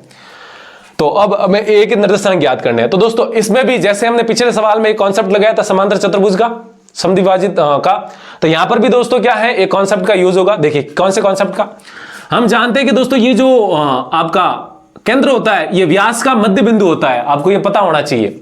जो ये केंद्र होता है दोस्तों, यहां पर मैं लिख लेता हूं आपकी जानकारी के लिए, वृत्त का केंद्र व्यास का मध्य बिंदु होता है। ये बात आपको हमेशा याद रखनी है। ठीक है नहीं, और ये वैसे होता ही है। ठीक है नहीं, एक वृत्त में हमेशा यही होता है। आप कहीं से भी आप व्यास खींच लीजिए, उस व्यास का जो मध्य बिंदु वो दोस्तों केंद्र होगा। क्यों? क्योंकि यहां से केंद्र से ये दूरी क्या कहलाती है दोस्तों त्रिज्या, और हम जानते हैं वृत्त में त्रिज्या क्या होती है बराबर होती है। तो और यहां से ये दूरी भी क्या कहलाएगी, परिधि और केंद्र के बीच की जो दूरी है वो दोस्तों क्या कहलाती है त्रिज्या। ये भी त्रिज्या ये भी त्रिज्या, दोनों ही दोस्तों क्या है बराबर है। तो ये दोनों ही बराबर है, इसका मतलब ये जो है इस ए बी के बीच में बैठा है, यानी कि इस ए बी का ये दोस्तों जो केंद्र है ये अपने आप में क्या है मध्य बिंदु है। ठीक है, और हमें पूछा क्या है इस बिंदु के निर्देशांक पूछे। ठीक है, तो एक मिनट के लिए इस वृत्त को भूल जाइए। यहां पर मैं सिर्फ दोस्तों एक रेखाखंड बनाता हूं ऐसा। देखिए ये ए है, ये बी है 1,4 और ये इसमें एक मध्य बिंदु है दोस्तों ये 2,3, ये दोस्तों मध्य बिंदु है। ठीक है ना, ये क्या है मध्य बिंदु है, मध्य बिंदु। अब दोस्तों अपने दिमाग से बताइए, क्या ये कॉन्सेप्ट मैंने अभी पिछले सवाल में नहीं बताया था आपको मध्य बिंदु के सूत्र वाले में, कि आपको एक बिंदु इधर दिया जाएगा एक बिंदु इधर, यानी कि एक रेखाखंड के दो अंत बिंदु दिए जाएगा। फिर उस रेखाखंड का अगर मध्य बिंदु पूछे तो x बराबर x1 प्लस x2 बटा 2, y बराबर y1 प्लस y2 बटा 2, ये होता है मध्य बिंदु सूत्र। तो इसमें भी दोस्तों वो मध्य बिंदु का ही कॉन्सेप्ट लगाएंगे। ठीक है, तो यहां पर ध्यान दे सकते हैं आप, ये लाइन आपको ऊपर ही ऊपर लिखनी है, यहां पर लिखेंगे हल। ठीक है, हल। और ये लाइन दोस्तों आपको यहां पर ही पहले सबसे ऊपर ही ऊपर लिखनी है। फिर दोस्तों हम ये मध्य बिंदु होता है इसीलिए यहां पर लिख लिया, ये लाइन दोस्तों अब आपको यहां पर लिखनी है। तो फिर लिखेंगे इसीलिए मध्य बिंदु सूत्र से, ये लाइन आप ऊपर लिख देना दोस्तों, फिर लिखेंगे सीधा मध्य बिंदु सूत्र से। ठीक है नहीं, वैसे इसको आप विभाजन सूत्र से भी कर सकते हैं। विभाजन सूत्र से करने के लिए हमें दोस्तों इस तो बिंदु के निर्देशांक निकालने हैं। तो यहां पर ये जो बीच में बिंदु है इसके निर्देशांक दिए हुए हैं और इसके भी, और अब यहां पर अनुपात चाहिए। मध्य बिंदु सूत्र में अनुपात की जरूरत नहीं होती है क्योंकि वहां पर अनुपात अंडरस्टूड होता है 1:1 में, लेकिन विभाजन सूत्र में अनुपात m1 अनुपात m2 चाहिए। और यहां पर दोस्तों 1:1 होगा, तो m1 का मान भी 1 होगा, m2 का मान भी 1 होगा। और जब अनुपात 1:1 होता है तो आप वहां पर कह सकते हैं मध्य बिंदु बन जाता है। ठीक है, ये मध्य बिंदु सूत्र का कॉन्सेप्ट बन जाता है। ठीक है, तो यहां पर देखिए मध्य बिंदु सूत्र से। ठीक है दोस्तों, अब इस सवाल को मध्य बिंदु सूत्र से करते हैं। तो यहां पर मध्य बिंदु सूत्र लगा रहे हैं, तो मध्य बिंदु सूत्र के लिए क्या होता है देखिए, इसको दोस्तों क्या मानते हैं x1, y1, इसको क्या मानते हैं x2, y2, और इसको दोस्तों जो मानते हैं वो क्या मानते हैं, x, y मानते हैं, ठीक है। इसी प्रकार दोस्तों यहां पर भी x1, y1, और इसको क्या मानेंगे, x, y, और इसको क्या मानेंगे, x2, y2 मानेंगे, ठीक है। अब मध्य बिंदु सूत्र लगाएंगे तो हम जानते हैं चूंकि मध्य बिंदु सूत्र क्या होता है, x बराबर x1 प्लस x2 बटा 2, y बराबर होता है y1 प्लस y2 बटा में 2 हो जाएगा, ठीक है। अब यहां से दोस्तों देखिए x का मान क्या आएगा, x यहां पर देखिए x के नीचे 2, यानी कि x का मान तो दोस्तों दिया हुआ है, तो यहां पर लिखेंगे 2 बराबर x1 का मान निकालना, यानी कि x1 प्लस x2 का मान दोस्तों 1 है, तो यहां पर लिखेंगे 1 बटा में दोस्तों 2, y का मान, y देखिए दोस्तों y का मान कितना है, -3, तो यहां पर लिखेंगे -3 बराबर y1 का मान निकालना है, प्लस y2 के नीचे 4 है, यानी कि 4, और बटा में दोस्तों क्या है, 2 लिखेंगे, ठीक है। अब 2 के बटा में कुछ नहीं तो 1 मानिए और क्रॉस गुणा कर लेंगे, इस समीकरण को सॉल्व करेंगे। इसके बटा में भी कुछ नहीं है तो इसको भी क्रॉस गुणा दोस्तों करवा लेंगे। 2 को 2 से गुणा करेंगे कितना आएगा, 4 बराबर में दोस्तों क्या है, x1 प्लस 1। फिर दोस्तों 2 को -3 से गुणा कराएंगे तो -6, और बराबर में क्या है दोस्तों, y1 प्लस 4 है। इस समीकरण को सॉल्व करेंगे दोस्तों, यहां से x1 का मान आता है, देखिए क्या आता है, ये प्लस का 1 है, ये 4 इधर ही है पहले से, ये प्लस का 1 है, पक्षांतरण करेंगे इधर आएगा तो -1 बराबर में क्या हो जाएगा, x1, यानी कि x1 का मान क्या आ जाएगा, 4 - 1 दोस्तों 3 आएगा, ठीक है। तो यहां से आ जाएगा दोस्तों x1 का मान, और यही दोस्तों हमारा आंसर। इसी प्रकार y1 का मान निकालते, ये -6 है, ये प्लस का 4 इधर आते ही -4, और बराबर में दोस्तों उधर क्या है, y1, -6 और -4 दोस्तों कितना हो जाएगा, -10, और बराबर में क्या है, y1। तो आप कह सकते हैं y1 का जो मान आएगा वो कितना आएगा, -10 आएगा, ठीक है। और हमने जो a के निर्देशांक माने थे वो क्या माने थे, x1, y1, तो x1 का मान दोस्तों कितना हो गया, 3, y1 का मान हो गया -10, ठीक है दोस्तों। और इसने पूछा भी क्या था, a के निर्देशांक, तो ये हो जाएंगे दोस्तों a के निर्देशांक। ऐसे आपको इस सवाल को करना है, बहुत ही आसान सवाल था, मध्य बिंदु सूत्र से कर लिया हमने, क्योंकि हम जानते हैं कि वृत्त का जो व्यास होता है, उस व्यास का जो मध्य बिंदु होता है वो दोस्तों केंद्र होता है, ठीक है। इस कॉन्सेप्ट का इसमें यूज किया, और ये मध्य बिंदु हमारा कॉन्सेप्ट होना चाहिए, x1, y1, x2, y2 और x, y ऐसे हमारे पास होने चाहिए, तब हम x का मान और y का मान मध्य बिंदु सूत्र से ऐसे निकालते हैं। तो आई होप आपको समझ में आया होगा ये सवाल, कि इस सवाल को कैसे करना है। तो दोस्तों ये हो चुका है हमारा सवाल संख्या 7। अब हम करते हैं हमारा अगला सवाल, यानी कि सवाल संख्या 8। दोस्तों हमारा जो अगला सवाल यानी कि सवाल संख्या 8 है, वो देखते हैं क्या है। यदि a और b क्रमशः -2, -2 और 2, -4 हो तो बिंदु P के निर्देशांक ज्ञात कीजिए ताकि AP बराबर 3/7 AB हो और P रेखाखंड AB पर स्थित हो, ठीक है। ये दोस्तों बहुत ही आसान सवाल है, इस सवाल को आप सीधा विभाजन सूत्र से आसानी से कर सकते हैं, ठीक है। देखिए यदि a और b के निर्देशांक दिए गए हैं और बिंदु P के निर्देशांक ज्ञात करने और P रेखाखंड AB पर स्थित है, ठीक है। तो मानते हैं दोस्तों ये क्या है, a बिंदु है जिसके निर्देशांक -2, -2 है, ठीक है। और एक बिंदु P मानते हैं दोस्तों, सॉरी B, एक बिंदु B मानते हैं जिसके निर्देशांक कितने हैं, 2, -4 है, ठीक है। अब इसको मिलाने वाला रेखाखंड AB होगा दोस्तों, कह रहा नहीं है AB पर स्थित है, ठीक है। AB हो गया रेखाखंड, अब P है वो रेखाखंड AB पर स्थित है, यानी कि P मान लेते हैं यहां पर कहीं है P, ठीक है। और इसके हमें दोस्तों P के निर्देशांक ज्ञात करने, यानी कि P के निर्देशांक ज्ञात करने हैं, और P के निर्देशांक हम दोस्तों क्या मान के चलते हैं, x, y मान लेते हैं, ठीक है। क्योंकि हमने दोस्तों विभाजन सूत्र में पढ़ा था कि दो बिंदु दिए जाते हैं x1, y1, x2, y2, और उनको मिलाने वाला रेखाखंड होता है, और उस रेखाखंड पर स्थित होता है कोई बिंदु P, तो उसके निर्देशांक क्या होते हैं, x, y होते हैं। ये हमने लिख दिया है, ठीक है। अब दोस्तों हमें P के निर्देशांक ज्ञात करने हैं, बहुत ही आसान है, लेकिन दोस्तों यहां पर समस्या क्या है, हमें यहां पर अनुपात नहीं दिया गया है।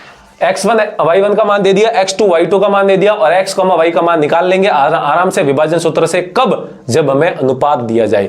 यानी कि ये जो अनुपात है ऊपर दोस्तों m1 अनुपात m2, ये मिसिंग है, ये यहां पर नहीं दिया है दोस्तों यहां पर ध्यान दीजिए, मैं आपको एक कॉन्सेप्ट समझाता हूं। देखिए ये m1 है, और m1 अनुपात m2 का मतलब दोस्तों क्या होता है, m1 बटा m2, यही होता है। और m1 का मतलब क्या है दोस्तों, इस लंबाई से है, और ये लंबाई दोस्तों आप AP भी लिख सकते हैं। ये जैसे ये पूरी लंबाई आपने AB लिखी है, तो ये इतनी सी लंबाई आप क्या लिख सकते हैं दोस्तों, AP भी लिख सकते हैं, ठीक है। और ये m1 और AP एक ही बात है, और m2 हमने m2 लिखा, और m2 को दोस्तों आप PB भी लिख सकते हैं, क्या लिख सकते हैं, PB, ये भी लिख सकते हैं आप PB। तो कहने का मतलब m1 बटा m2 निकालना है, कहने का मतलब आपको AP बटा PB निकालना है, ठीक है। ये निकालना है या फिर ये निकालना, बात एक ही है। लेकिन इस सवाल में दोस्तों एक यहां पर संबंध दिया गया, आप देखिए ये संबंध दिया गया, इसी संबंध से हम क्या करेंगे दोस्तों, AP बटा PB निकालेंगे, ठीक है। और एक चीज और बता देता हूं इधर आपको, देखिए ये पूरा रेखाखंड AB कैसे बनेगा? जब AP में PB जुड़ेगा, यानी कि ये और ये आपस में जुड़ेंगे तब जाके पूरा AB बनेगा। ठीक है दोस्तों, तो पहले हम दोस्तों ये अनुपात निकाल लेते हैं, इसके बाद सीधा विभाजन सूत्र लगा देंगे। तो यहां पर ध्यान दीजिए दोस्तों, ये क्या दिया हुआ है कि दिया है, क्या लिखेंगे दोस्तों? दिया है कि AP बराबर कितना है? 3/7 AB है। ठीक है, अब देखिए दोस्तों, ये भाग में यानी कि बट्टा में 7, इधर आएगा तो गुणा में, यानी कि 7 गुणा AP हो जाएगा आपका, बराबर में ये बन जाएगा 3 AB बन जाएगा। ठीक है, अब दोस्तों हमें यहां पर देखिए AP बटा PB निकालना है, लंबाई से ही तो होता है दोस्तों, इसलिए AP बटा PB या M1 अनुपात M2 या M1 बटा M2 एक ही बात है, तीनों एक ही बल्ला है। ठीक है, तो AP और PB निकालना है। इस समय AP तो दिख रहा है लेकिन PB नहीं दिख रहा है दोस्तों, तो PB को लाना पड़ेगा। तो यहां पर हम जानते हैं, चूंकि क्या जानते हैं दोस्तों, ये जो AB रेखाखंड है, ये पूरा AB रेखाखंड कैसे बन रहा है? इसमें ये जुड़ने से, यानी कि AB बराबर है दोस्तों AP प्लस PB, AP में PB जोड़ते हैं तब जाके दोस्तों आपका AB बनता है। तो इसमें जो ये AB लिखा हुआ है, इस AB की जगह हम दोस्तों ये लिख देंगे। ठीक है, तो देखिए 7 गुणा AP बराबर, इसको आप सीधा ऐसे लिख दीजिए दोस्तों, 7 AP लिख दीजिए। ठीक है, नहीं 7 AP बराबर 3 गुणा AB, AB की जगह दोस्तों आप क्या लिख रहे हैं? AP प्लस PB लिख रहे हैं। ठीक है, ये लिख दिया। अब इसको सॉल्व करते हैं तो देखिए 7 AP बराबर 3 गुणा AP दोस्तों 3 AP हो जाएगा, प्लस गुणा प्लस प्लस 3 गुणा PB दोस्तों 3 PB हो जाएगा। अब यहां से हमें क्या चाहिए? AP बटा PB चाहिए। ठीक है दोस्तों, ये प्लस का 3 AP है, इधर आएगा तो माइनस का, तो 7 AP माइनस 3 AP बराबर में क्या बचेगा? 3 PB बचेगा। ठीक है, 7 AP में से 3 AP जाएंगे तो कितने बचेंगे? 4 AP, तो यहां पर लिखेंगे 4 AP बराबर में 3 PB लिख देंगे। ठीक है दोस्तों, अब फिर भी हमें यहां पर आप आगे की तरफ देख सकते हैं, हमें AP बटा PB चाहिए। अब 4 AP का मतलब दोस्तों क्या हो जाएगा? 4 गुणा AP, 4 गुणा AP बराबर 3 PB का मतलब दोस्तों 3 गुणा PB। AP को इधर ही रख देते हैं, ये PB आप इधर लेके आइए और ये 4 उधर लेके जाइए। तो दोस्तों ये गुणा में PB था, इधर आएगा तो भाग में PB बराबर में, ये 4 इधर गुणा में उधर जाएगा तो भाग में, 3 पहले से ही उधर है और 3 के भाग में कौन आ जाएगा? 4 आ जाएगा। ठीक है, अब दोस्तों AP बटा PB कितना आया? 3/4 आया, और ये AP बटा PB ही दोस्तों क्या है? M1 बटा M2 है। ठीक है, M1 बटा M2, तो M1 बटा M2 का मान 3/4 आया है, तो मतलब M1 अनुपात M2 का मान दोस्तों यहां से कितना हो जाएगा? 3/4 हो जाएगा। कितना हो जाएगा?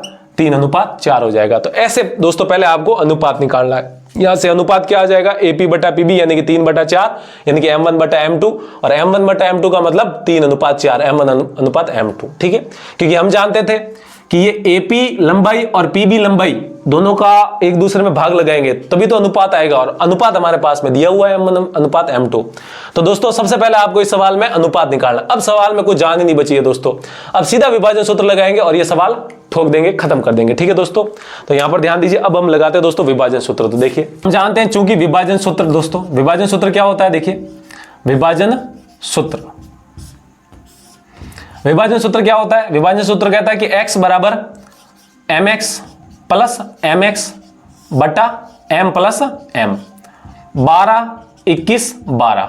इसी प्रकार दोस्तों y का जो मान आ जाएगा वो क्या आ जाएगा? my प्लस my बटा m plus m, m plus m, 12 21 12। ठीक है दोस्तों, अब यहां पर क्या करते हैं? इसी विभाजन सूत्र का प्रयोग करके इस बिंदु के निर्देशांक निकाल लेते हैं। ठीक है दोस्तों, अब आपकी जानकारी के लिए यहां पर ये x1 x2 m1 m2 वगैरह है, इनके नामकरण कर देते हैं। तो देखिए ये आपका m1 है, ये आपका m2 है, ये x1 है, ये y1 है, और ये x2 है, और ये y2 है, और ये अपने आप में पहले से ही xy है। ठीक है दोस्तों, अब इस सूत्र का प्रयोग करते हैं। तो देखिए x बराबर m1, m1 का मान कितना है? 3, तो यहां पर लिखेंगे 3 गुणा x2 का मान है दोस्तों 2, तो यहां पर लिखेंगे 2 प्लस m2 का मान है दोस्तों 4, तो लिखेंगे 4 गुणा x1 का मान दोस्तों कितना? -2, तो यहां पर लिखेंगे -2 बटा में दोस्तों m1 प्लस m2 है, यानी कि 3 प्लस 4, तो लिखेंगे 3 प्लस 4। ठीक है दोस्तों, यहां से x का मान सॉल्व करते तो देखिए 3 गुणा 2 कितना हो जाएगा? 6, प्लस गुणा माइनस 4 गुणा 2 8, बटा में दोस्तों 3 प्लस 4 7। तो देखिए 6 माइनस 8 कितना हो जाएगा? -2, और बटा में दोस्तों 7 हो जाएगा। ये हो जाएगा हमारा x का मान। ठीक है दोस्तों, अब इसी प्रकार आप y का मान निकालिए दोस्तों। y बराबर देखिए क्या है?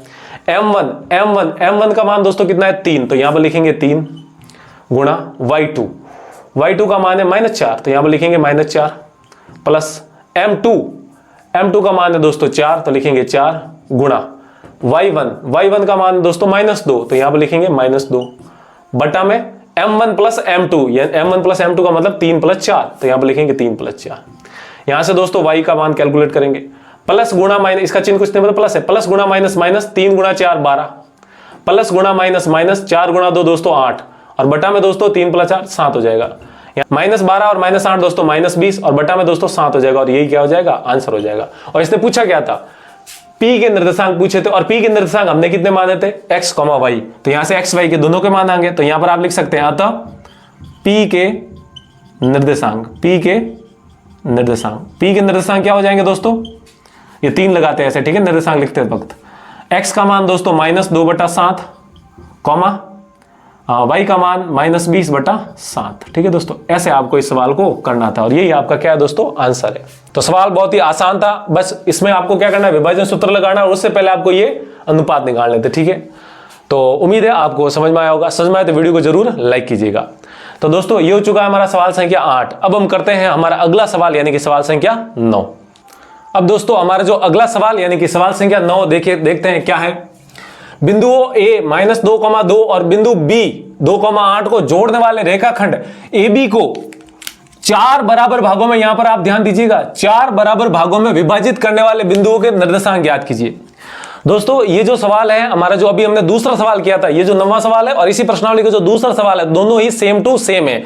वहां पर समान 3 भागों में बांट रहा था, जबकि यहां पर दोस्तों समान 4 भागों में बांट रहा है। सेम टू सेम सवाल है, आप इसको अपने आप भी कर सकते हैं, ठीक है। तो मैं आपको दोस्तों एक का सवाल अपने आप कराऊंगा, इसका एक, और 3 देखिए 4 बराबर भागों में बांटना है। दूसरे सवाल में क्या था, 3 बराबर भागों में बांटना, तो वहां पर 3 बराबर भागों में बांटने के लिए कितने बिंदु आए थे, 2 बिंदु, ठीक है नहीं, और दोनों के निर्देशांक निकाले थे हमने अलग अलग। बिल्कुल उसी के जैसा आपको यह सवाल करना है। मैं आपको इसमें एक बिंदु के निर्देशांक निकालता हूं। अब यहां पर दोस्तों 4 भागों में बांटना है, तो कितने बिंदु आएंगे, 3 बिंदु आएंगे, ठीक है दोस्तों। तो मैं एक बिंदु के निर्देशांक निकाल देता हूं, और बाकी के लिए मैं अनुपात भी लिख दूंगा, और 2 बिंदु आप अपने आप निकालना, ठीक है। बिल्कुल आसान सवाल है। देखिए दोस्तों क्या है, सवाल को करते हैं, तो लिखेंगे हल। अब देखिए a और b को जोड़ने वाला रेखाखंड, तो दोस्तों ये बिंदु मान लेते हैं a, जिसके निर्देशांक -2,2 है, और एक दोस्तों ये बिंदु b मान लेते हैं, जिसके निर्देशांक ये b है, जिसके निर्देशांक 2,8 है। अब इन दोनों को दोस्तों मिलाने वाला रेखाखंड, ठीक है, ये रहा रेखाखंड ए बी हो गया, ठीक है। अब इसको 4 बराबर भागों में बांटना है, 4, थोड़ा इसको बढ़ाते हैं, बड़ा कर देते हैं, क्योंकि 4 बराबर भागों में, ये लो 2,8 हो जाएगा, ठीक है दोस्तों। अब 4 बराबर भागों में बांटने के लिए दोस्तों कितने बिंदु चाहिए, 3 बिंदु चाहिए, 3, तो 1 2 और ये हो जाएगा आपका 3, ठीक है। ये 4 बराबर भाग हो गए, ये थोड़ा सा आप इधर खिसका दीजिए, ये लीजिए 4 बराबर भाग हो जाएंगे, ठीक है। तो ये भी एक बिंदु आएगा, ये भी एक बिंदु आएगा, ये भी एक बिंदु आएगा। अब ये जो दोस्तों ये जो आपको टुकड़े दिख रहे हैं, 1 2 3 4 टुकड़े हो गए इस रेखाखंड के, और चारों दोस्तों बराबर होंगे। यानी कि अगर मान लीजिए ये 4 सेंटीमीटर, तो ये भी 4, ये भी 4, और आपका ये भी 4, ठीक है, यानी कि सब बराबर है लंबाई में। अब दोस्तों हमें इस बिंदु के भी निर्देशांक निकालना है, इस बिंदु के भी निर्देशांक निकालना है, और इस बिंदु के भी निर्देशांक निकालना है, ठीक है दोस्तों। ये है हमारा सवाल। अब सवाल आसान तब होता है जब हमें अनुपात दिया जाता। तो मैं आपको दूसरे सवाल में अनुपात निकालना सिखाया था, सेम टू सेम तरीके से इसमें भी आपको अनुपात निकालना। देखिए दोस्तों कैसे करेंगे, सब बराबर भाग है, तो यहां पर आप खड़े हो जाइए। यहां पर खड़े होंगे तो आगे की तरफ देखेंगे, तो आपको इस रेखाखंड का कितना टुकड़ा दिखेगा, आपको 1 टुकड़ा, तो लिखेंगे 1।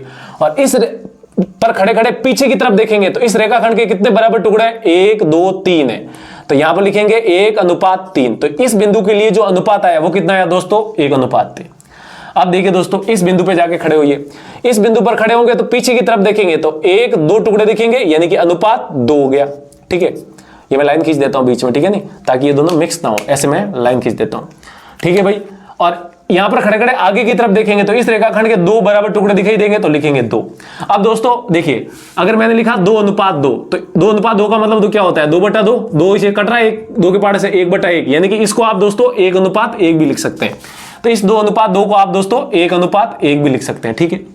अब इस बिंदु के लिए अनुपात निकालते हैं। देखिए दोस्तों इसको P नाम दे देते हैं, इसको Q नाम दे देते हैं, इसको R नाम दे देते हैं, ताकि अलग अलग पहचान हो सके। अब इस बिंदु पर खड़े हैं दोस्तों आप, तो आगे की तरफ देखेंगे तो 3 टुकड़े दिखाई देंगे, 1 2 3 रेखाखंड के, तो 3 लिख दीजिए। और पीछे की तरफ कितने होंगे दोस्तों, 1 ही है ये, तो 1 लिख दिया।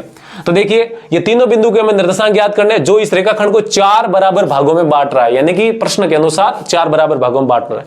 अब दोस्तों देखिए इस बिंदु के मैं आपको निर्देशांक निकाल के बताता हूं, बाकी ये दो आप अपने आप कर लेना, जैसे हमने दूसरे सवाल में निकाले थे नहीं, सेम टू सेम तरीके से ही करने हैं, कोई अंतर नहीं है। फिर भी मैं दोस्तों आपके लिए P बिंदु के निकाल लेता हूं, ठीक है। तो देखिए हम जानते हैं चूंकि विभाजन सूत्र, डायरेक्ट विभाजन सूत्र ही लगाएंगे, विभाजन सूत्र। अब विभाजन सूत्र क्या होता है दोस्तों, x बराबर होता है mx प्लस mx बटा में दोस्तों क्या हो जाएगा m प्लस m हो जाएगा, ठीक है। और आपका जो y के लिए, अच्छा 12 21 12 लिख दीजिए, y के लिए my प्लस my बटा में दोस्तों क्या हो जाएगा m प्लस m हो जाएगा, इसमें भी 12 21 12 हो जाएगा, ठीक है। अब दोस्तों यहां पर सिर्फ मैं क्या लिखा हूं, बिंदु P के लिए जो बात करेंगे दोस्तों, बिंदु P के लिए करेंगे, ठीक है, बिंदु P के लिए, बिंदु P के लिए।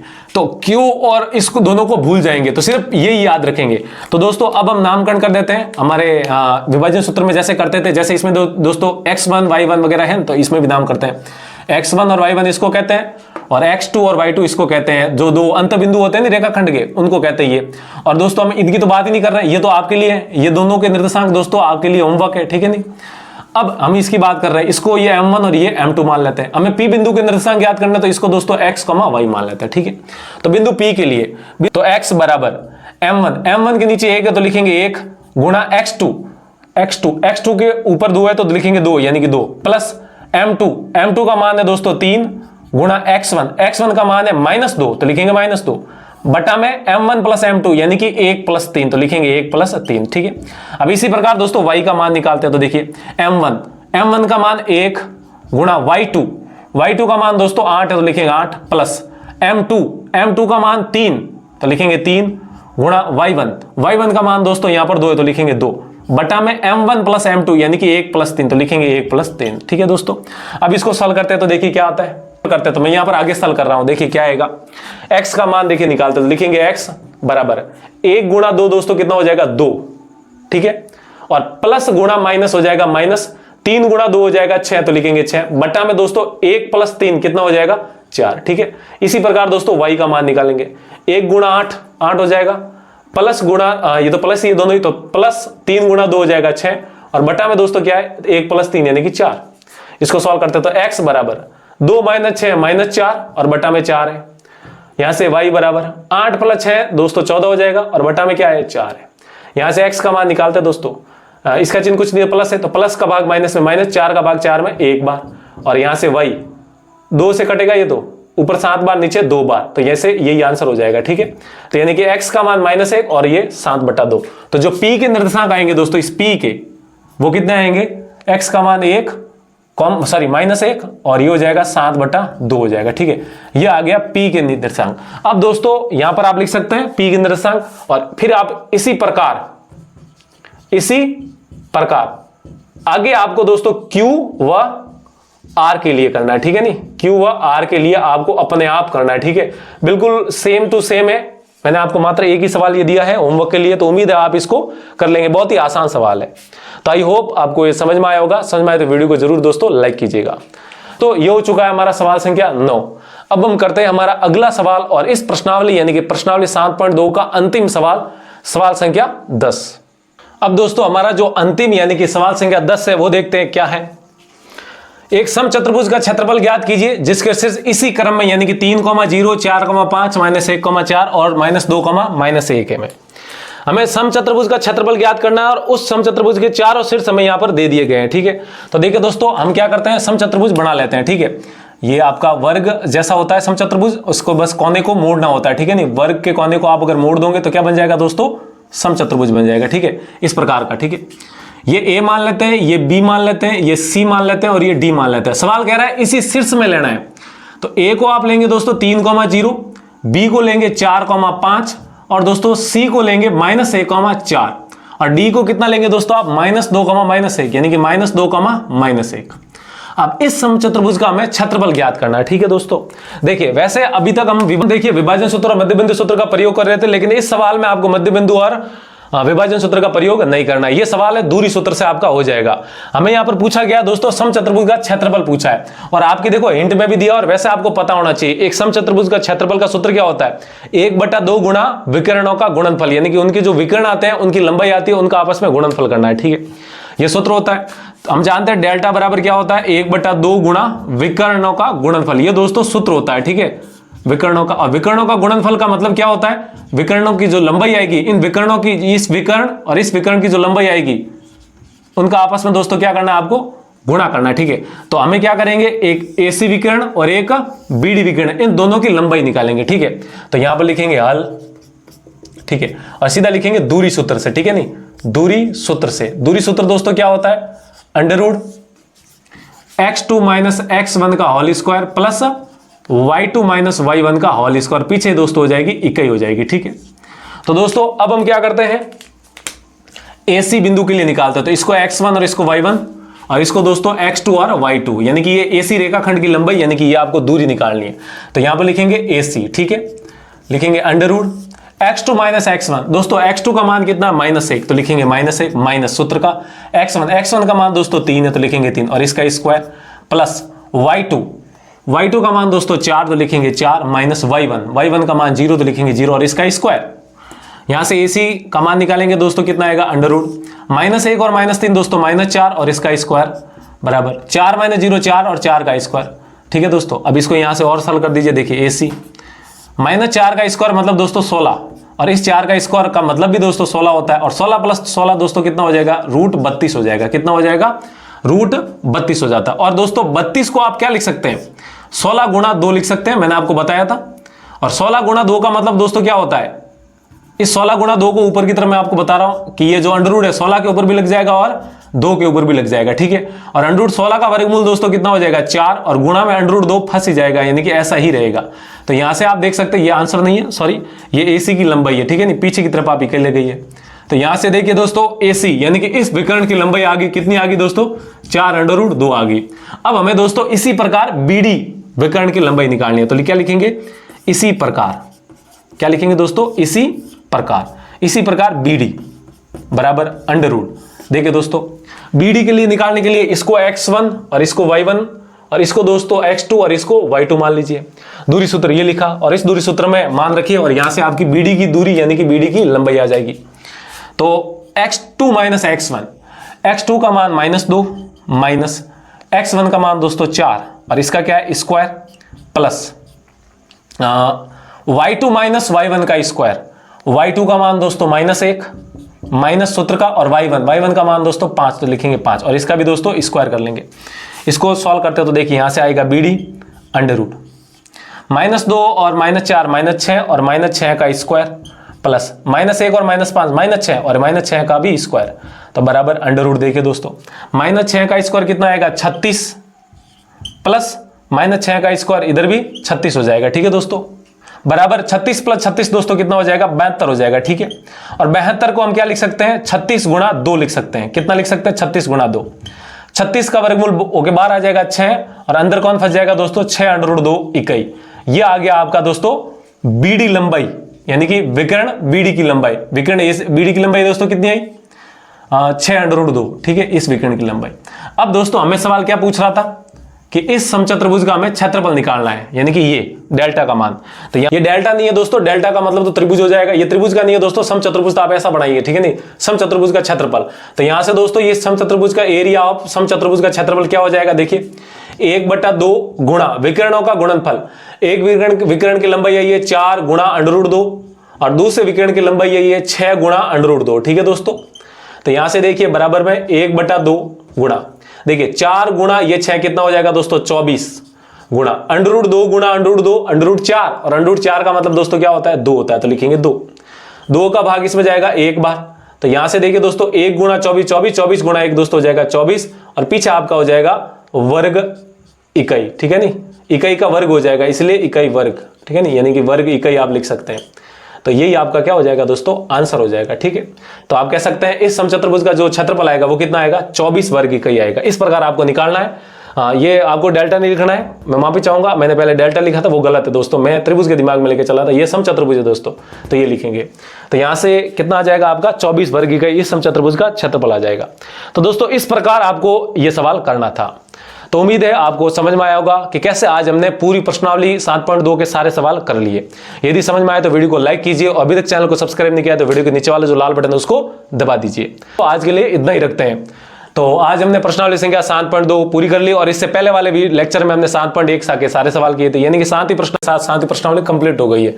और आने वाले अगले वीडियो में दोस्तों हम 8 प्रश्नावली यानी कि त्रिकोणमिति का परिचय, उसमें जितनी भी प्रश्नावलियां है वो सारी करेंगे। ठीक है, तो आज के लिए इतना ही रखते हैं। जल्दी मिलते हैं हमें ऐसी एक बेसिक वीडियो के साथ। तब तक के लिए आप पढ़ते रहिए, मस्त रहिए, हंसते रहिए और दोस्तों स्वस्थ रहिए।